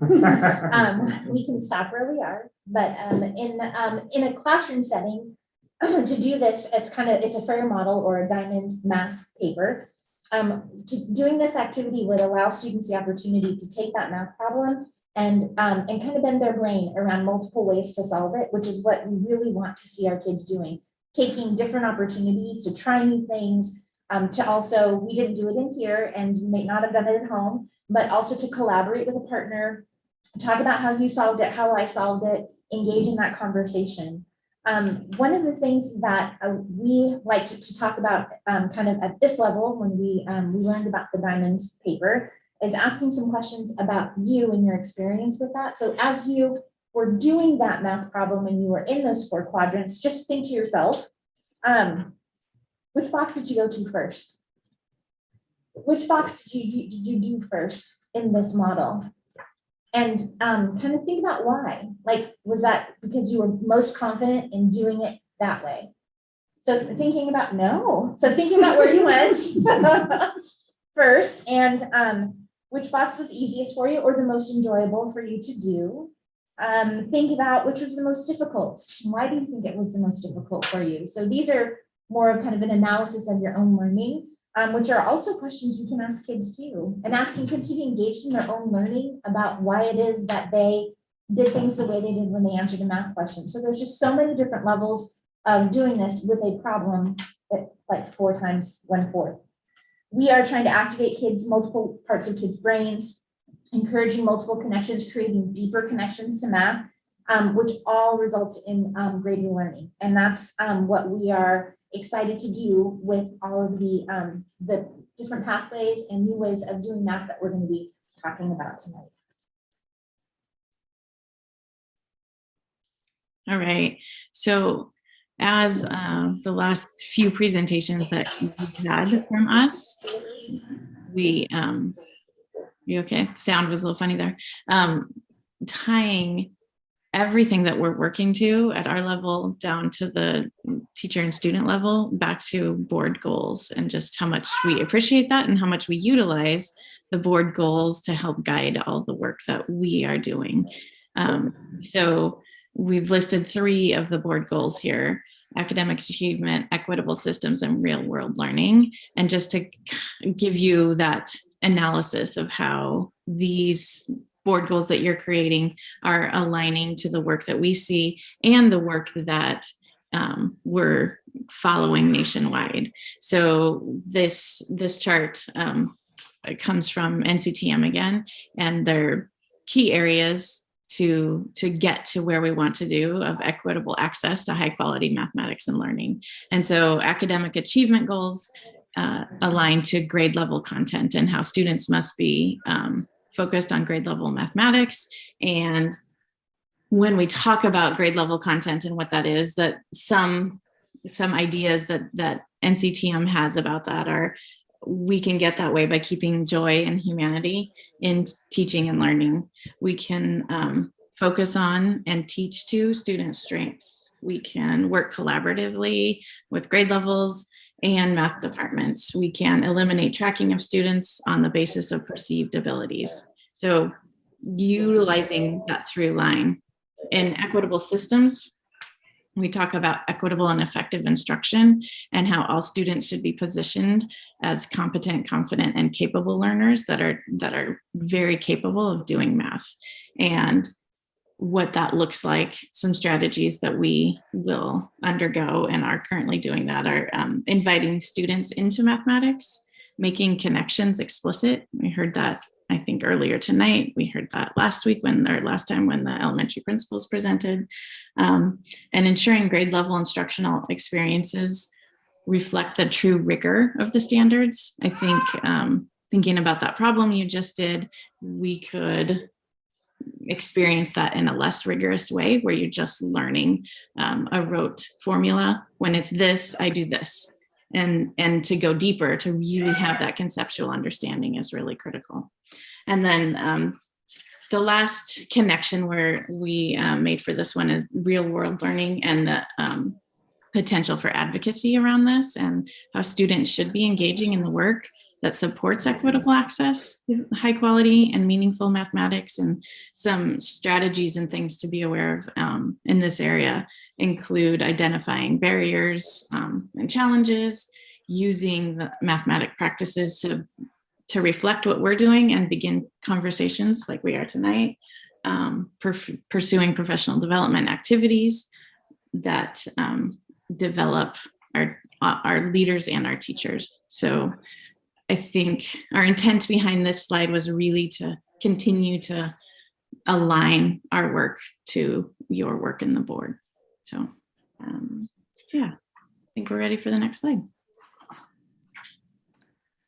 Okay, so I'm going to talk about our approach to change. I know that the board and our teaching and learning department have gotten a lot of emails from parents feeling like this change is happening very rapidly. And I would say this is my 6th year in the district, and I think the evidence was clear to me that we needed to change something from the moment I walked into a high school math course, because I noticed that the enrollment in our courses across the board did not represent our demographics. So I was able and continue to be able to walk into classes and identify whether they are a low track math class or a high track math class, just based on the color of student skin. So that's like an initial piece of evidence that has stood with me since I came to the Corvallis School District 6 years ago. We have other pieces of evidence that we're looking at, including student achievement data, concept gaps, qualitative data that our teachers have given us. When I've brought teachers together to talk about math pre-pandemic, in every conversation, I've heard teachers say, well, the kids told me they never learned that. And when you have, teachers from grades 8 through 12 together, that just repeats on down through the grade levels. Well, the kids can't do this. They told me they never learned it. And teachers saying, well, I taught it. And so the question becomes, okay, so if you taught it and students didn't learn it, what do we need to change? And then, as I talked about earlier, we have students who have accelerated into these upper track math classes. What we're finding though is there is this attrition as we get into the 12th grade. So students lose the love of math and the drive to do advanced mathematics. Based on what I've heard from students, right? They love math when they can do it. So some of our evidence is saying they have gaps that are leading them to not, continue to love mathematics and feel successful in it. So, and we're going to talk more about examine the evidence in the next slide, but I just want to say, like, it may feel, like I said, that we are changing quickly. There are lots of pieces of evidence that say we need to change. And so we're going to talk about a focus for change. We have a few different areas that we are working on, how we're going to implement and support that change over the years, and then how we're going to analyze the impact of changes in mathematics practices and pathways. So now we can go to the next slide. I know I talked a lot about the top, but I feel like it's an important place to start. And it's still me. So I'm kind of just, this slide goes into kind of has it all written out, what I was just talking about on the previous slide about the evidence. So we have disproportionate representation of students of color and students navigating poverty in our low math tracks. It's very predictable. Our teachers, again, have shared that students have math gaps in their courses. And then we also know that less than 40% of students on track to take AP Calculus in 8th grade actually enroll in the course. I think another interesting piece of data is only 60% of students, seniors, go on to take a 4th year of math. We have 3 credits of math required for graduation, but we know that students that are college bound typically are required to take 4, and we have a lot of students who just aren't taking that 4th year. So I have some questions around that. Like, is it losing the love of math? Is it not seeing it as relevant? And I also wonder, what % of those students are actually retaking math because they are part of that 20% that failed Algebra 1 in their 9th grade year. So there are a lot of questions I have, but I see many, there's a lot of data that says we've got to make changes in our math practices because we are not serving all kids well. So from here, like we looked at that theory of actions cycle that Nikki presented first. We want to now determine a focus. What are we going to do? And what I wanted to focus on too, within that theory of action is we're not just going to look at something, decide to make a change, and then walk away from it and find something else to do. We're going to analyze that impact, and we're going to then continue to make change if we need to, or really kind of focus in on those things that are working well and continue to do them and see how we can expand them to different grade levels. So here in our determine a focus slide, the first thing that we want to do is adhere to grade level content. And for a lot of people, especially folks who've been emailing in, there seems to be this misconception that by adhering to grade level content in grades K through 7, it means that we're going to hold back a whole bunch of kids who are ready for more things. That's not what we're doing. We're differentiating in classrooms. We're creating a low floor and a high ceiling so that grade level content is accessible to all students in that grade level. And then when they feel ready to do more, they can do more in that classroom. The other thing too to talk about, and we're going to get into it in the next slide, is you can't just change the pathway and then think, oh, it's all going to be great and the kids are going to work and they're going to all succeed in 4 years of math. We understand that changing the way that we create a pathway for math it is also our responsibility to ensure that our staff are ready for it and that our staff are in the classroom trained and ready to go. We can't just change the pathway and expect the teachers to magically do something. Some are great and talented and they will, but a lot of people are going to need some support in doing that. So unless we change practice in the classroom as well, nothing's going to shift. So we understand that, but we'll see that as we talk about implementation. What we want our kids to be able to do is to solve problems in more than one way, which you all did on that worksheet just a few minutes ago. You solved a problem in more than one way, and you kind of access some real math rigor in doing that. One of the quotes we have from the Stanford conference that we went to define rigor as students understand and can flexibly apply methods to different situations, connect mathematical ideas, approaches, and representations. It's not about how hard it is or how far you're accelerating in math. It's about how deep can you get into the learning that you're doing. We want to improve mathematics literacy by engaging students in relevant open-ended math tasks. I didn't have a key for any of you in your activity today. I didn't show you what was right and wrong about the way that you did that math, because that's not the point. The point is about exploring yourself, the exploration for yourself and getting to that place in math.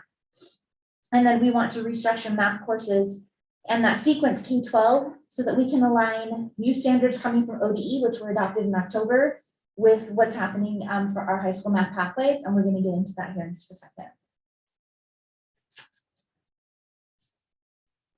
Okay, so I'm going to talk about implement and support. So in order to support changes, we have three practices for our department and our principals and our teachers to engage with. So first is engaging families in conversations about math practices.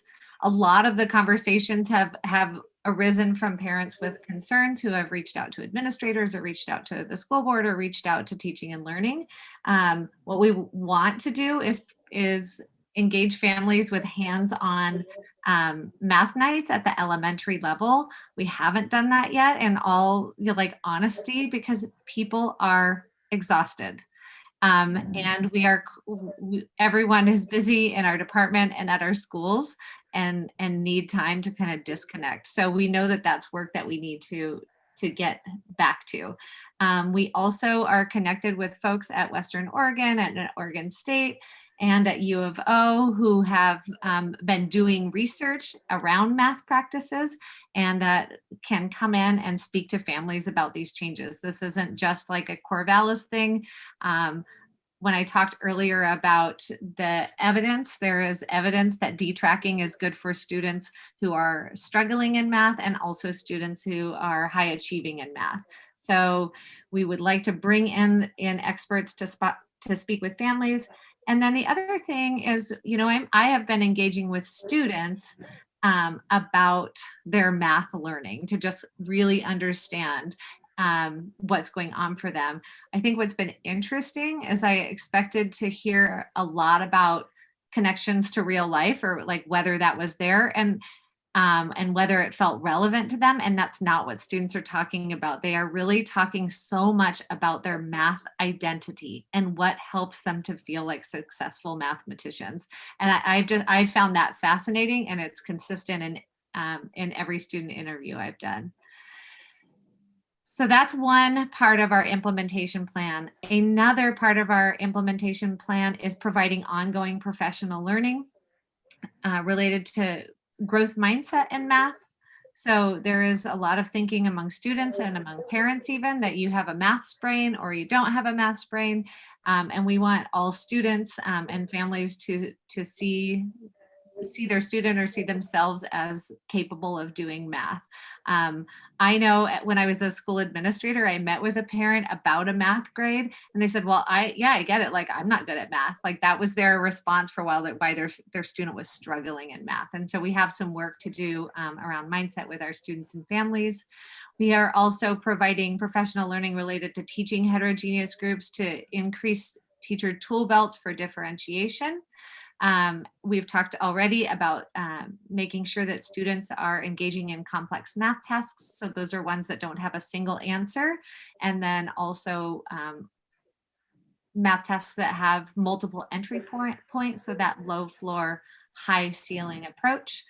And just getting back to like complex math tests. I know I want to address a lot of what's out in the media. So there has been a lot about like, there's no right answers in math now, and math is so different. And that is not what a complex math task is about.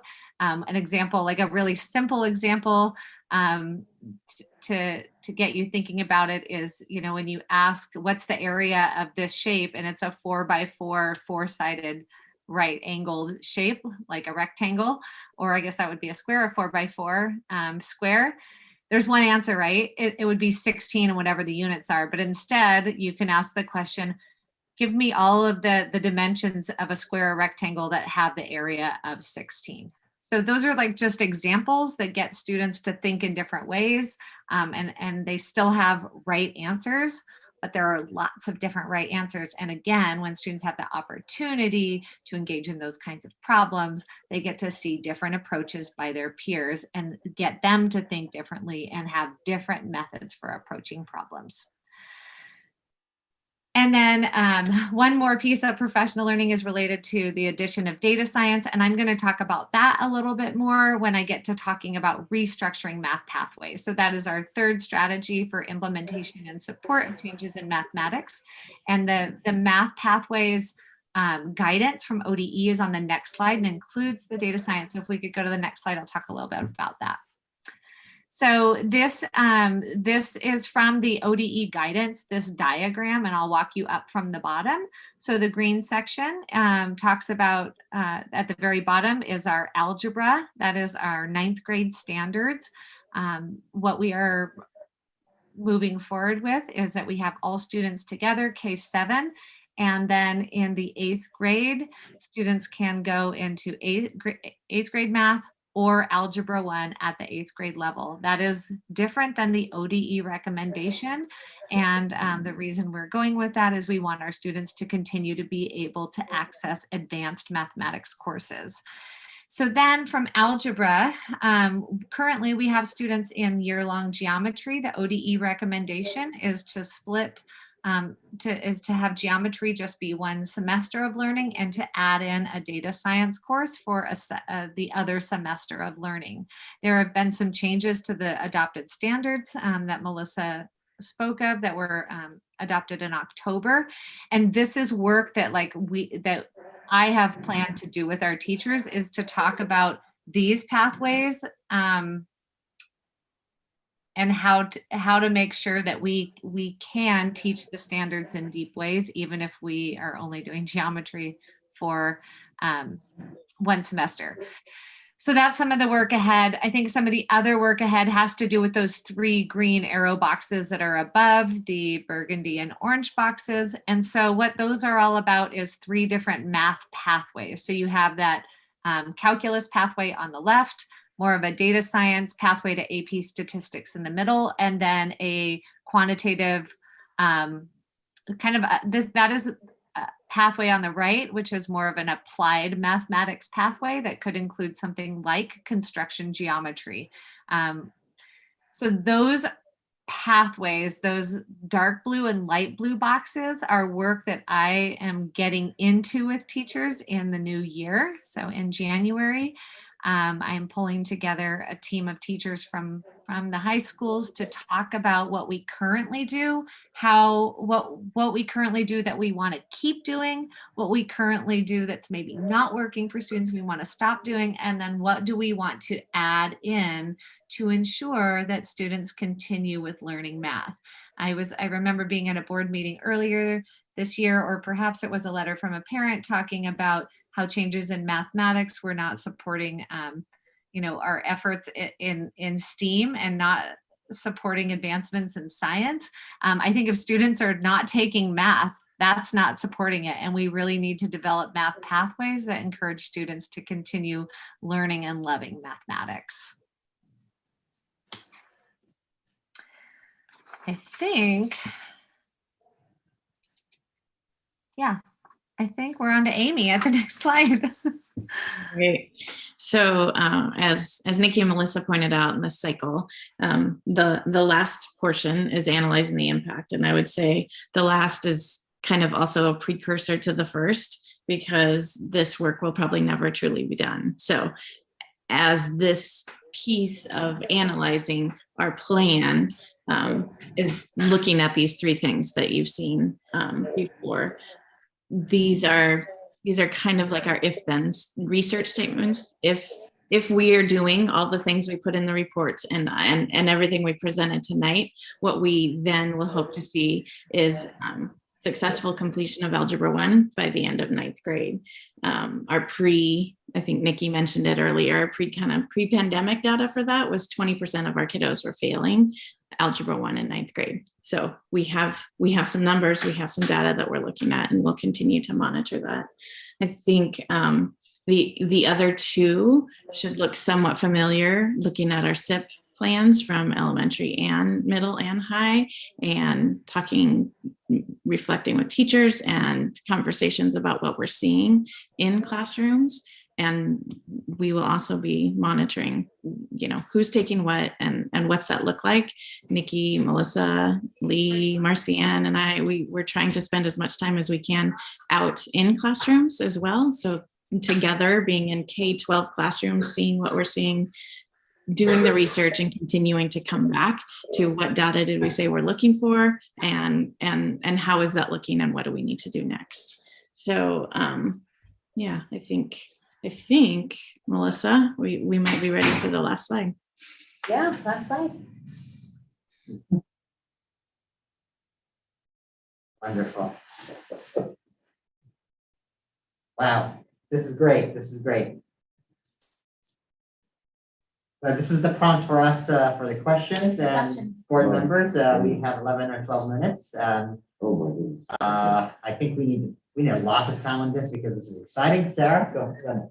Yeah, we're getting lots of email. There's lots of anxiety about this works, and as a parent, I share that anxiety because I have kids in a school that was not tracked. I had one kid who came home crying because he was so bored. I had another kid who said, "I'm not good at math, but these are the kids in my class who are." Yeah.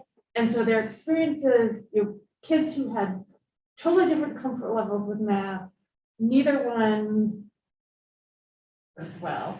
And I think the anxiety we're seeing from community members that we're getting emails from are, especially at these levels that are not tracked, how are we going to make sure that those kids are not having that experience? Or one kid is so bored they're in tears, and another kid is like, well, all these other kids in my classroom are getting that. Because then we've not tracked, but we're not serving them. And that's what I was saying before, is we can, if we just say detrack and everyone's in the same grade level, but we don't give teachers the professional learning that they need to help within heterogeneous settings, if we don't provide the different types of resources and manipulatives and opportunities, then it's not going to happen. We had the same conversation, I don't know how many years ago, when I was at Catherine Jones Harrison, when we talked about inclusion of our students in life skills. You can't just take a group of life skills students and put them in a general ed classroom and call it inclusion. If you haven't given the teachers in the classroom the skills that they need in order to figure out how to include those students in a way that makes sense for everybody. So if we're not doing that, it's not going to happen. So my argument, I think, would be for those families who've had that experience where their kids are bored to tears, there probably wasn't much happening with regard to differentiation. And that is a tool that some of our teachers have, and they have it down, and others are going to need some help with. And we're ready to do that with our title money. We're using our Title II funds to fund professional learning at a pretty high level with regard to the teaching heterogeneous groups. Yeah. For math. I think the other thing that stands out, and I think it was Nikki that shared this, is if you look at all of our classes, especially 6-12, but maybe even 4 or 5-12 that are tracked, it's math, and that also is the class that has and needs the most interventions. And so we're already doing it and it still isn't working. So just keep that in mind. I think that was you, Nikki. And Nikki, can you say that one more time in the way that we were talking about? Yeah, I don't think that was me that said that, but I mean, I've been working on this scheduling team with counselors and high school administrators. And one of the things that was talked about when we were discussing where intervention fits best into a high school schedule, a counselor said, I just find it interesting that math is our most tracked course and also the course where we need to do the most intervention. So I found that interesting. I think another thing that is, interesting that that Greg mentioned in the middle school improvement plan is that we have students grouped together in heterogeneous groups in English language arts, in social studies, in PE, in science, and in music at the middle level. And for some reason, there is this need by some folks to really hold on to math being very different or a very different kind of learning. And I think that comes back to our thinking about math mindset and saying, you have a math brain and you don't. And so you can't be together. And I don't think that's what's best for kids. Well, I agree with that. I don't think there are people who are good at math and people who are bad at math. I grew up in a family that's very comfortable with math. I like it as a tool. I wasn't the best math person, but it's a tool. And so I learned it and I use it and it's fine. But I think we really have, and I'm absolutely sympathetic with the exhaustion piece of this.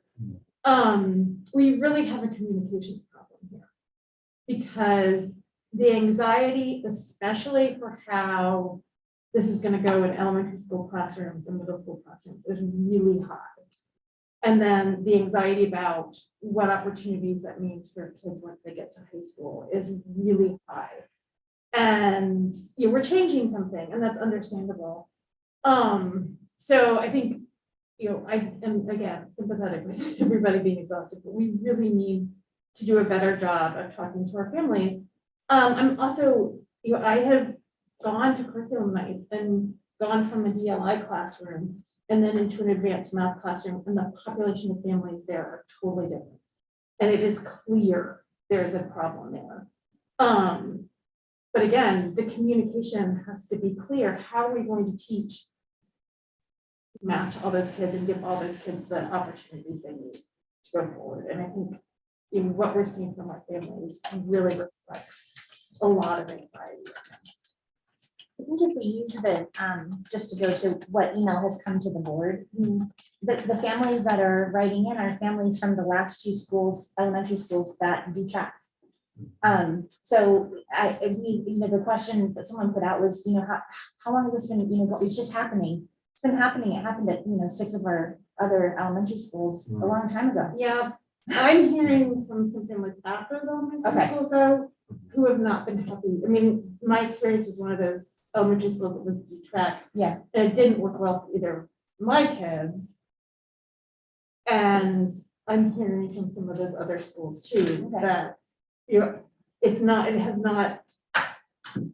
answered all the questions. Got it. Yeah. I have a story, but that will take the whole time. So I'm gonna go next to Therese, Shauna, and then Lou. Therese. Thanks, Sammy. Gosh, there's so many things we really could talk about this from so many angles.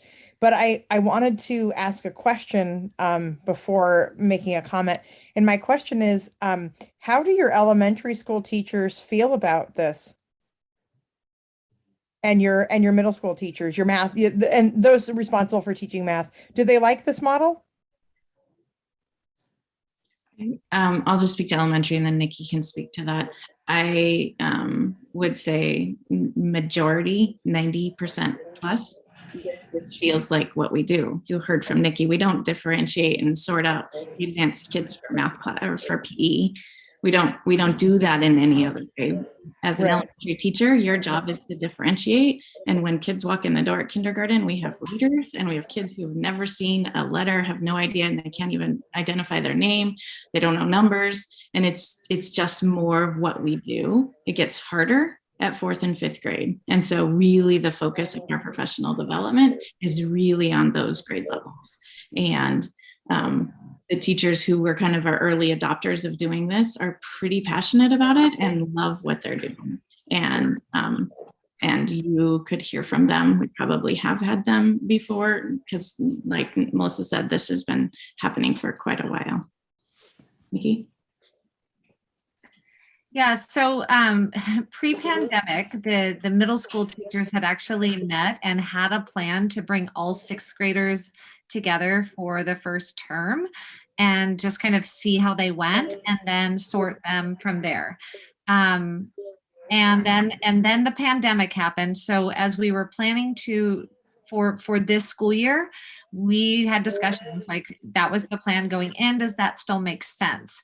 The other thing that happened over the summer is a lot of our teachers engaged in professional learning and that including learning about teaching heterogeneous groups and low floor, high ceiling tasks and open-ended math tasks.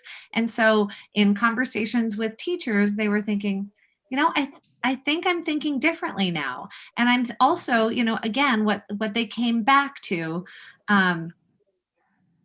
it is what I heard from students. Students want to feel successful. And I don't think teachers thought you're going to all be together, for the first half of the year, and then you're going to get sorted out. You're going to be sorted from one another. And I hear from kids things like, I know I'm in the dumb math class. And I don't think any 12-year-old should think that about themselves. And I think those conversations got teachers on board. And now, they're saying we're collaborating, we're talking about how to weave together the 6th and 7th grade standards and make math more connected and less discrete, because the way math was taught, even all 6th in one year and all 7th in one year didn't necessarily make sense, because there were things in the 7th grade year that actually fit better with 6th grade concepts. So they're doing more of a woven model and then looking at some compaction at the end of 7th grade to prepare students for launching off into 8th grade standards or Algebra 1. Well, I appreciate you sharing that. And before I comment on the math curriculum, I want to say that you're a trooper because you have been here and in every single one of these conversations tonight. And I'm guessing you didn't sleep in till 10 this morning. And so this is a really long day for you and for all of the staff. So those that are listening or will watch this later, just please, keep in mind that the staff, they come to these meetings, but they've worked a full day already. And so this is long and we should respect their time and ask things that will move our conversation forward. So thank you for answering that question. My inclination, having had my child home for most of fourth grade, is that I don't know anything about teaching fourth grade math, and I should not be guiding anybody in how to do it.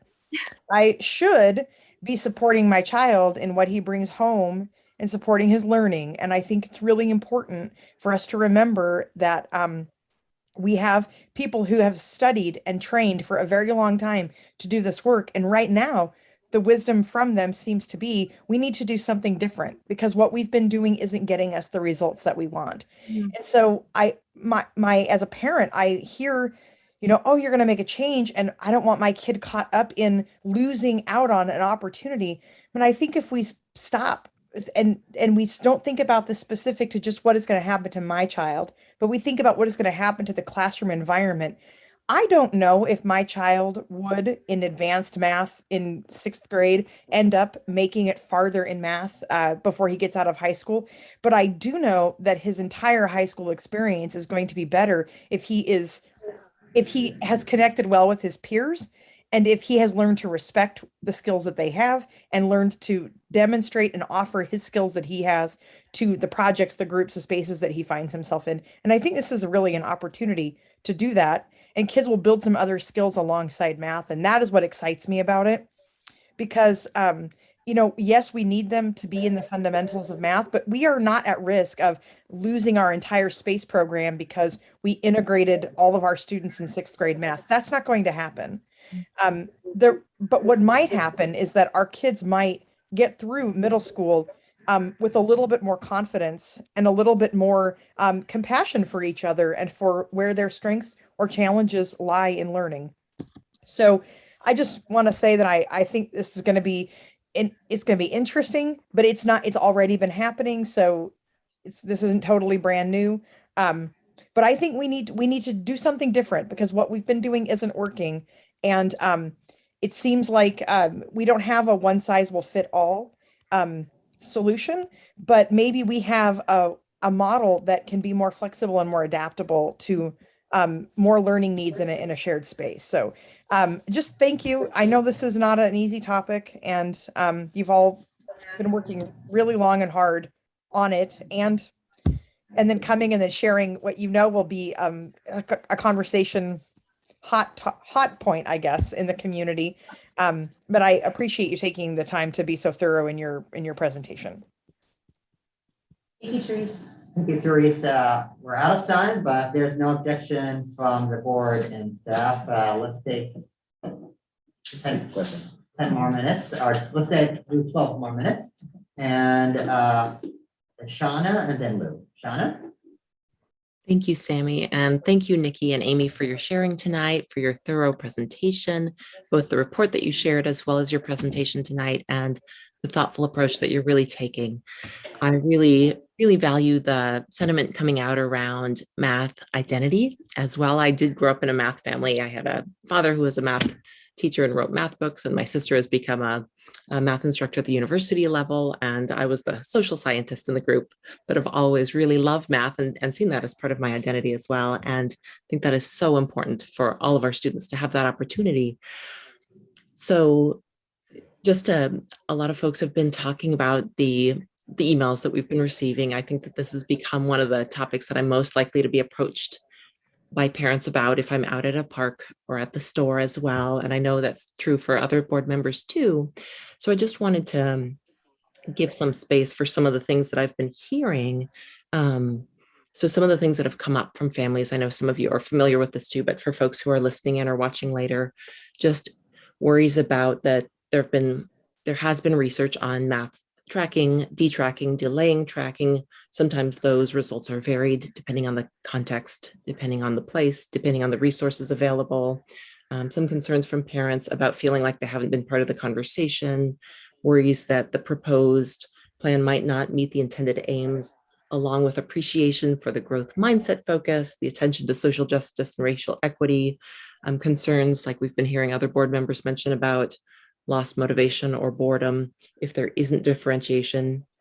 There seems to be an overarching, I didn't hear this come out tonight, and I actually felt like this was being debunked tonight, but this thought or this worry that this is a one size fits all approach and that differentiation isn't happening, won't happen, or even isn't allowed in this setting, or that ultimately this plan will be good for some and not for all, or elevating some while losing opportunities for others. And that really didn't seem to be present in the message that you were sharing. And so when I was thinking about what Sarah was saying about communication or looking at communication, some of the things that came to mind for me around that were looking at, I love the idea of, hands-on family nights or opportunities where and when possible and when comfortable, looking at clarifying misconceptions about the program, because there seem to be just a lot of questions that folks have and worries, of course, for their own children as well as for others. And then thinking about those opportunities where more supports and resources might be needed. And ultimately then looking at, okay, how do we also look for unintended consequences that might actually come up on the flip side of clarifying some misconceptions. So that was a little bit of a mouthful to get to. I have a list of questions. I'll just stick with one tonight. I know we don't have a lot of time. And let me look real quick. So I guess one of my questions is, you've mentioned the supports that educators and staff may need to do this really well in terms of making that differentiation from the term that's been used tonight has been the low floor to the high ceiling, to make sure students are feeling supported, challenged, and that all are engaged in those conversations at different levels. What types of supports are you seeing this year? And also, is there any risk of that? We know it'll take time, but I'm also hearing worry from parents of there being, of maybe their children or children this year at the newer end getting lost, especially if there isn't a lot of space for professional development. We know that that's something that has been pulled back this year in terms of need with the pandemic, needing to slow down, needing to meet other needs. So I guess I'll land with that question of, what supports are teachers receiving? What do you expect this year, in the coming years? And how will you monitor and make sure it's effective along the way?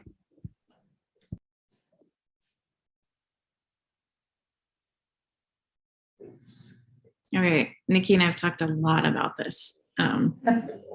We have grandiose plans, and there's a pandemic, and we are continuing to offer. And this year, there's probably a little bit more not mandated professional development offered because of that.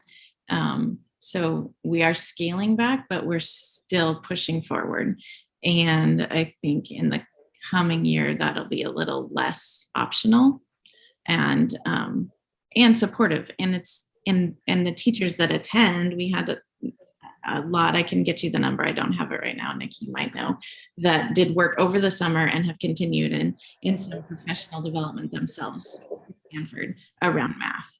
And it's exciting. Once you start to kind of unwrap and think about this in a different way, teachers get really excited. And I think we saw evidence of that, of those great teachers that came back to Nikki and were like, wait, we can do this. So we are continuing. It's probably not as robust. And part of that feedback, our principals understand this. They know where we want to go and what good math instruction looks like. And so what we can do, even though it's a pandemic, is get into classrooms and provide feedback and support that teachers want and need. So I think yes, and we're not doing as much as we probably wish we could right now, and we're not fully slowing down.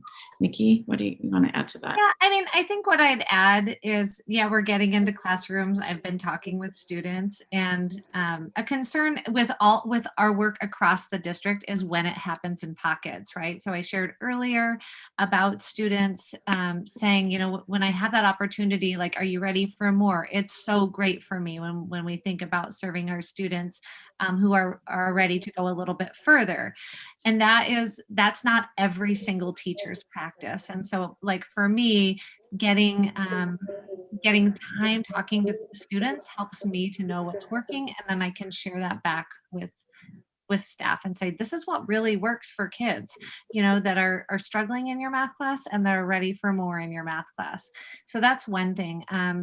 As Melissa shared, we also have dedicated a large part of our Title II funding for professional development. I have a lot of math teachers in the high school who have signed up for professional learning on teaching to heterogeneous groups. So they know that that's a growth area for them, and the detracking has not yet started in the high school. So that is teachers saying, oh yeah, I need to get ready for this, and I'm going to take this on.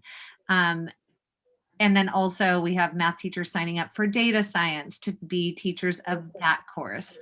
So there is a multi-day course to get teachers ready for that. That includes the curriculum.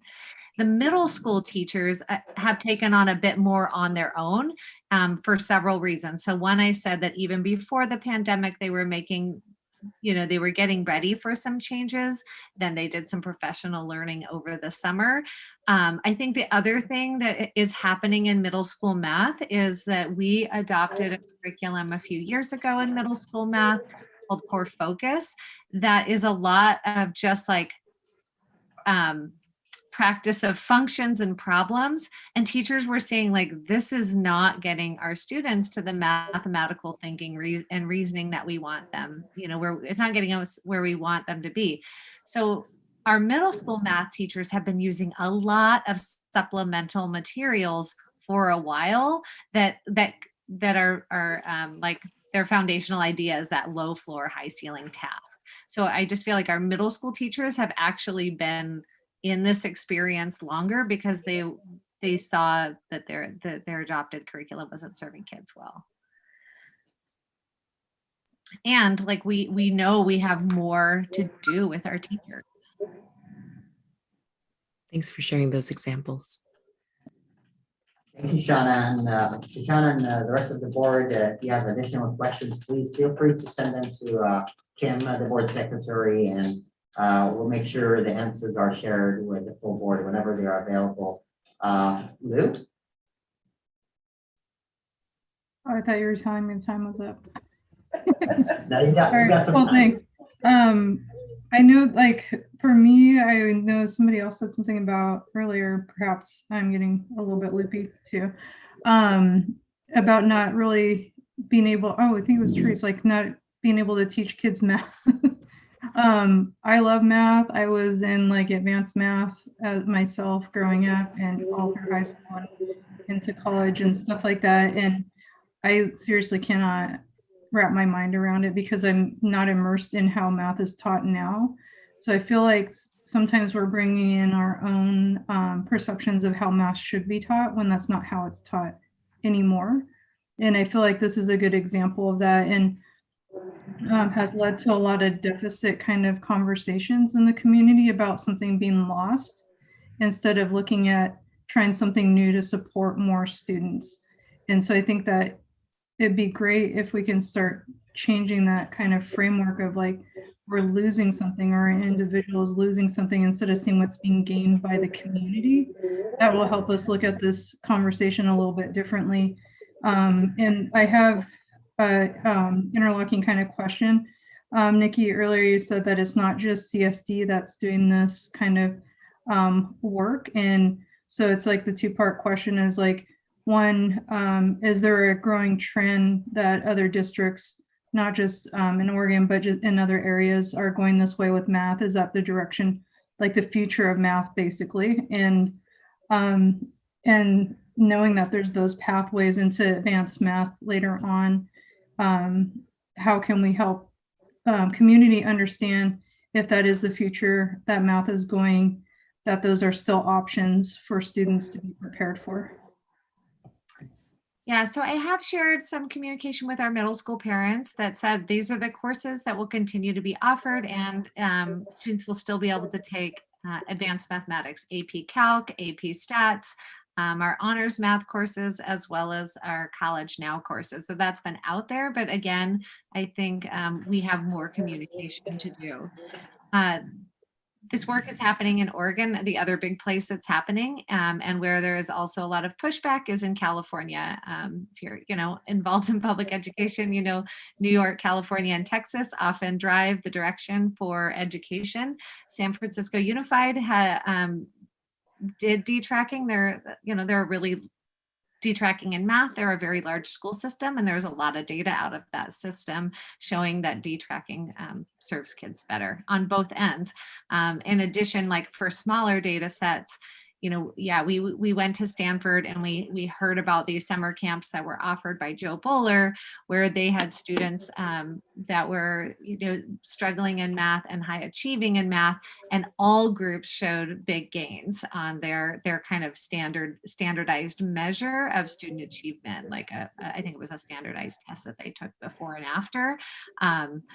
So that was interesting to see. That's a much smaller data set, but again, the larger data sets out of California are out of some of the larger school districts like San Francisco. Okay, thank you. I think that's helpful to know that this isn't like an anomaly nationally or even in the state, and that this is, if this is the direction, it's putting students in Corvallis at the same kind of level as their peers as they go on to other aspects of their life after school too. Thanks. Well, thanks, team. Really appreciate the discussion. I got to learn a lot about this from the report, from the papers and the articles shared through the report. Truly from the communication that we received over emails from parents and resources that they brought up and their voice, and from the presentation today. I just realized detracking might be a misnomer or a word that doesn't capture the depth of what we do. There is, I don't want to use the same word, but there is some tracking and understanding of where each student is, but we don't use that against their peers or against them. We give them an in-depth learning. I just realized in my own schooling, it was detracked until I went to orientation year in a college that used the American system. And I was a good kid. My dad and my ninth grade teacher, Ahmed Surur in Saudi Arabia, conspired with each other. And my dad told him, I know you can't pull him out of class, and it's a class size of 40 students, but here's what we need to do. And I did not know that until the end of the year. They were like, give him more activities. And Mr. Ahmed Surur would give me the assignment for every chapter, give me 10 multiple choice questions, and we don't have multiple choice questions in math. So I had to do this process of re-engineering the problem rather than just solving a problem. I learned a lot. And because I did not finish all 10 chapters, he did not give me the 5 points of participation fully. He told me, you need to really work harder. And I went back to my dad. This is like if you show up, you get the 5 participation points. And he told me, yeah, I talked to him during the PTA. That's what's going on. So I think you'll be fine. And you did like 8 out of 10. It's fine. And I still remember those chapters are mathematical logic. I love mathematical logic, probability and statistics. I loved it so much. And as soon as I went to orientation year where there was tracking, and because they were using X rather than seen in Arabic, and it goes from left to right rather than right to left, I was one of those kids in, excuse the language, but the dumb math kids. So I was in the math 101 and or 001, and everyone else was 002. And I almost failed. I got a D, and I had to take more classes to catch up. And I got my engineering in my PhD in engineering, but I still reflect on the time where the chairman of the department told me, you got a D in your 001, you got a D in your 101. And as he was closing the elevator, he told me, don't ever think about going to college, to grad school. And I really want to see him and tell him 2 things. Tracking really gave me a huge math anxiety that's I reflected on tonight.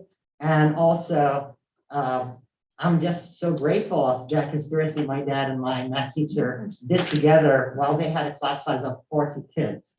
So that's the story. Sorry for taking the time, but I'm so appreciative to see that we're doing the right thing.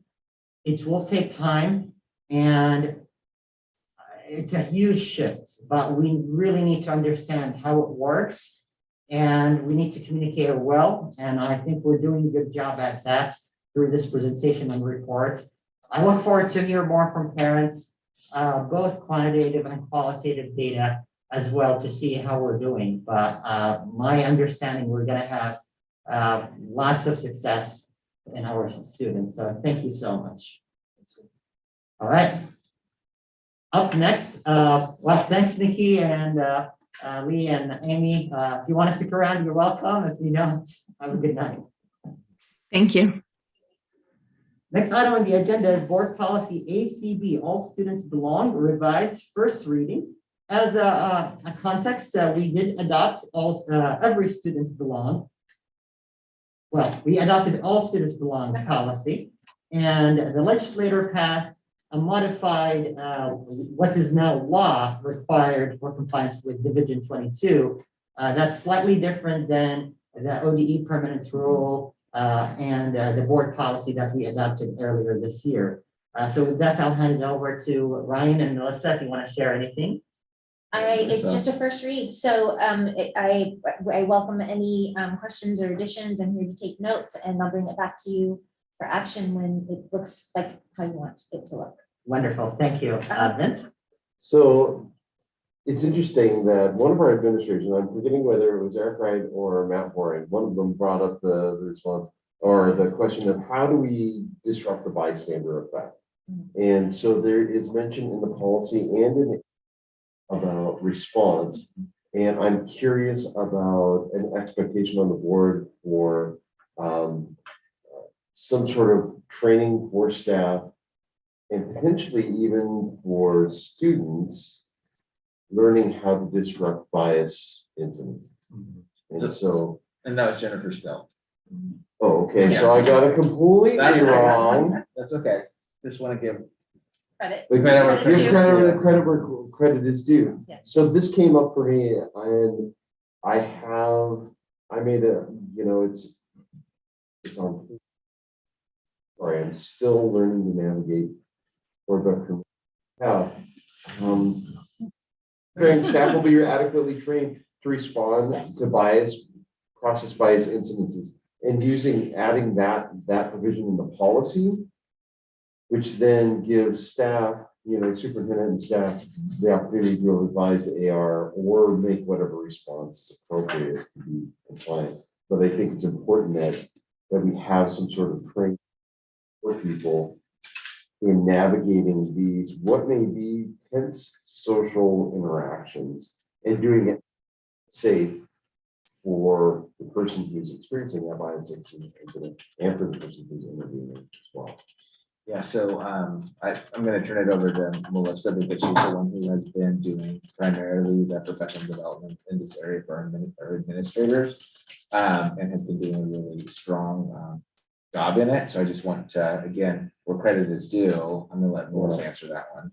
So we started off the year with training on bias for all staff. So and part of that is how to step in, but that's going to expand and become more of an interactive professional learning presentation in next school year. So we're getting ready for that as well. I have trained all the administrators twice on how to do this, but the second time with a lot more opportunity to kind of talk about real life examples, because we have had bias incidents in our school buildings, and our staff, our administrators have, and I have walked through them together. And so we learned on how we need to do them in the best way possible to respond for our kids. It has created, I've created for them templates, check-off sheets, templates for writing the investigation, who you need to talk to. I track everything. When you ask at the end of the year, how many bias incidents do we have? I'll have that information for you, and kind of what the general, kind of trends and what the concerns were. And I'm feeling a lot of confidence in our administrators right now. I've told them, just call me, we'll get it together, and it's happening. And I feel really strongly that they're going to do a great job this year. And I'd actually say that was the third training Okay. because they went through a final training, going back to the forms, going back to the checklist at the levels meeting recently. So yeah, we've really, I think that there's clarity about how to access and how to have support in that process. I talked to a principal just yesterday who was navigating a bias incident in his building. And he said, I sat with the person causing harm and I asked these questions, and he was using sentence frames that we had created on a racial language scale on how to respond. And he was asking those questions. So they're using the tools that we put together. I did that in collaboration with Marcianne as we're putting together those kinds of tools that principals would need to have those conversations, which are hard to navigate. And that's why we're here to walk alongside them if they need assistance in doing what they're doing at their buildings. So another case of that out ahead of the board. And so I would say that I would suggest that we strengthen the policy. We can change the AR as appropriate, but putting in the stipulation, there will be some sort of professional diploma. So it mirrors the practice that's happening in the district. Yeah. I think that's a policy level, probably. I would put it in the policy. Right. And I found my way to It it is in the AR. from, I found it in the AR Yeah. and then I went back to the policy. There's no mention in the policy. Okay. Yeah, so that makes sense procedurally. Yeah. Policy wise. Yeah, totally, sorry. Lip? Thanks for bringing that up, Vince, because I feel like what we heard earlier was one of the questions I asked, especially at the high school level, that there's a lot happening. And I felt this sense of stress coming through around this and like what to do. And Melissa, I don't know if the trainings are just for the administration or if it's for teachers too, but I think that some of the stuff that's happening in the classroom, like in real time, that's not getting reported, like how well are teachers supported in with this policy to not only recognize it, but to like intervene. And that's really hard. And it can cause a lot of discomfort, I understand, but for people on the receiving end, their entire learning is also disrupted. Yes, exactly. So that's kind of I actually have a question about like the disciplinary piece of this or non-disciplinary piece of this as well. But I'm kind of curious about the level of training for teachers because I heard a lot about the administrators. Yeah, so the last administrator training that Ryan was talking about when we were going through forms, one piece of it, Nikki walked the administrators through a set of slides that they could use with their staff to train their staff on exactly what you're talking about. When you hear something, how to interrupt that and how important it is to be that ally that does interrupt for the sake of the rest of the classroom. We had a great conversation about how that didn't work in one real situation we were dealing with and how that administrator has worked with his staff to ensure that that happens the next time because of how important that was, especially to the students in the situation. So that training is there and it is ongoing. And we've even talked about, doing some sort of a refresher for all staff again as we come back in January, just because we should continue to have these conversations so that people can feel comfortable to do that interaction. The other thing I feel positive about is that we've also created training for our athletic coaches. Yes. That has this component as well, recognizing that that's a different environment that also needs, we're not necessarily always educators, and so needs additional discrete examples. And so that's something that we're working to, has been developed and is going on in the training for winter sports. So can I ask a follow-up question on that? Lou, can I interject a question? Sure. So does that include when traveling to other schools? Because, so. I don't think it included that component. How did that, because this is a Yes. topic that has come up in, the board chair can't say, but board chairs had a discussion 2 months ago about how to navigate when bias incidents occurs while your team is on the road and how do you institutions. My understanding that would be an OSAA or a school district action saying, well, the other district did not comply with what we believe is important. But- We need to have such a. And I know that there's examples of that, like in LeGrand and this Safeway. also. Sure, but and I think from an administrative standpoint, OSAA, yes, but in the moment. Yeah. Are our staff prepared to address that situation when it happens and do that in a proper? It's a good point to. It is, especially because the first point of the bias of the every student belongs policy is about protecting that student or creating a place that's safe for the person who's been harmed. So that's the number one thing that you do. So kind of focusing on that would be a good thing. Thank you, Lou. Yeah, and in the policy, it has the response to use of symbols of hate. The district will use non-disciplinary or remedial action whenever appropriate. I'm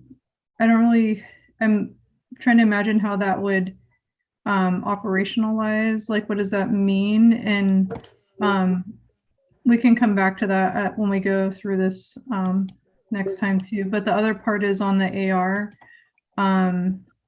with the reporting. So I have a question of when, like, there's nothing in here about how we as a board will receive this information. Is on the AR, like how often will we know, like will we know quarterly or yearly, or like what is the process for us to know what's happening in the district under this policy? Because right now it's just like the process of filing complaints. But these you said that these incident reports will be or bias reports will be stored, of course, the data, but then what happens with that data? So that's my question. So I would wait and ask you how you want to do that reporting out or reporting back to the board and just kind of feel that out for what it is that you'd like to hear and then think about what's reasonable. Yeah. But then the other part, as far as the bias incident too, we've given instructions on how to track that in our student information system. So it doesn't go away. It's tracked somewhere that it will stay in addition to, the tracking that we're doing just in my office, which goes into a little bit more detail about what happened and who responded and how those responses went. So as far as regularity for a report to the board. Let's work through that and bring it Okay. back at second read. Okay. And then again, for discussion. Okay. Right. Thank you. And the reason I asked about the disciplinary piece is because like there's no like information about like any progression of like if this behavior continues or anything like that. And I don't know if that's in the other policies that we have. Like I know there's bullying policies and everything like that, but is it linked there? We're following that progression though in the template within the work that we do. We have what the immediate consequence is going to be, what the educational component will be for the person causing harm. And then next is what if that behavior continues? What does it look like? What's the next step? And then also addressing the system, like the culture of the school. Is there something about the culture of the school that's created the opportunity for this to happen? So there's more levels to that. And that's what we're doing in our processes. I appreciate you explaining that, Melissa, because I think like sometimes people think like, oh, it's not that big of a deal, especially when it's a microaggression, when over time those things compound to the receiving person, and those can have like extremely devastating effects on mental health and suicidal ideation. And so making sure like people in the community understand, like trying to educate students, but if that continues, there's other progressive, just like any of the other disciplinary stuff. So thank you. Yeah. So I have a suggestion or a question. The ODE called out 3 symbols and then a catch-all statement that is qualified by 2 criteria. The legislation called out the 3 symbols without qualifying why. It's known why, but they just said 1, 2, 3. These are the symbols, period. They are hate speech. And they did not use the criteria. I'm thinking we should keep the 3 symbols for sure because we have to follow the law. Yeah. And we should add a 4th category, which is the criteria. So basically, it would read something like, and I can wordsmith it later on, the 3 symbols and any other symbols whose display. And then the 1 and the 2. Okay. So kind of returning that into our policy. Yes, returning it into our policy, we're still complying with the law. Yes. And we're adding a little bit more scrutiny and, according to the spirit of the, former permanent rule, which I understand is legit because we passed it and it's based on, good practices in other governmental, agencies, in the nation, right? So that's my interest, if that's, okay for us to do, and it pleases the board to I move think forward with that that. clarifies that symbols of hate can include more than this. We are Correct. not limited to that. Got it. Yeah, and the policy will stand the test of time. Yeah. Okay. Yeah, That's a great suggestion, Sammy. yeah, thank you. All right, if that's any further comments or questions on, all students belong, which will change into every student belong. Seeing none, we'll have a second reading, and I want to give us that awareness. Whatever we have for the second reading, we might need to vote. We will need to vote on it for the deadline of January 1st, 2022. And if we still need to work more, we might need to have another review period, just to have this expectation for us to comply with the law. That there is a minimum we need to vote on before the new year. It will come back next week. It's on the agenda for next week. So. Wonderful, wonderful. Thank you so much. On that note, I'm sorry, Lou, your hands are up. I just wanted to make sure the community knows that we're voting on this next week. So that it's like super clear, like if you want to provide feedback, you should send that in to us ASAP. I just wanted to make sure that it was reemphasized, that way it's not a surprise next week. Yes, thank you. All right, on that note, any board member comments or future agenda items that you wish to be considered in the future? Yeah. Yeah, I want to again express my appreciation to the administrators who came and presented to them, and for all the people working in our schools, kids. When I start thinking about like my 6th grader who hasn't had a normal school year since she was in 3rd grade, and my 11th grader who hasn't had a normal school year since they were in 8th grade. The soft skills and the social skills and all these things that kids have missed out on, I'm sure make working with kids challenging and different this year than it has ever been. So thank you for all you do. I have a couple of comments. I wasn't here last time, so I'm building them up. Few things in the news that you impact schools in different ways. One is there've been several lately looking at, especially like county-wide data, and really taking vaccine data down to county levels rather than whole states and evidence that counties, even high population counties with high vaccination rates, have substantially lower death rates and lower infection rates than counties with lower vaccine rates. And really looking at counties where vaccine rates are over 80%. So especially now as vaccines are available to our kids 5 to 11, I just encourage our community, especially as we think about new variants, to continue to get vaccinated. It is how we're going to keep kids in school, how we're going to keep kids from being quarantined, and how we're going to keep our community at large safer. The other. So before you go on, can I interject? Yeah. So 2 things. One is that we continue to work with the health department to see our progress. And as of last Thursday, our 5 to 11s were at about 38%, while the state was at 22%. So good job, Benton County. And we've had clinics since then. 2 clinics since then that had good turnouts. And then also as an FYI, that on next Wednesday and Thursday at OSU at Sage 2M Hill Alumni Center from 11 to 7, there will be opportunities for folks to come get boosters.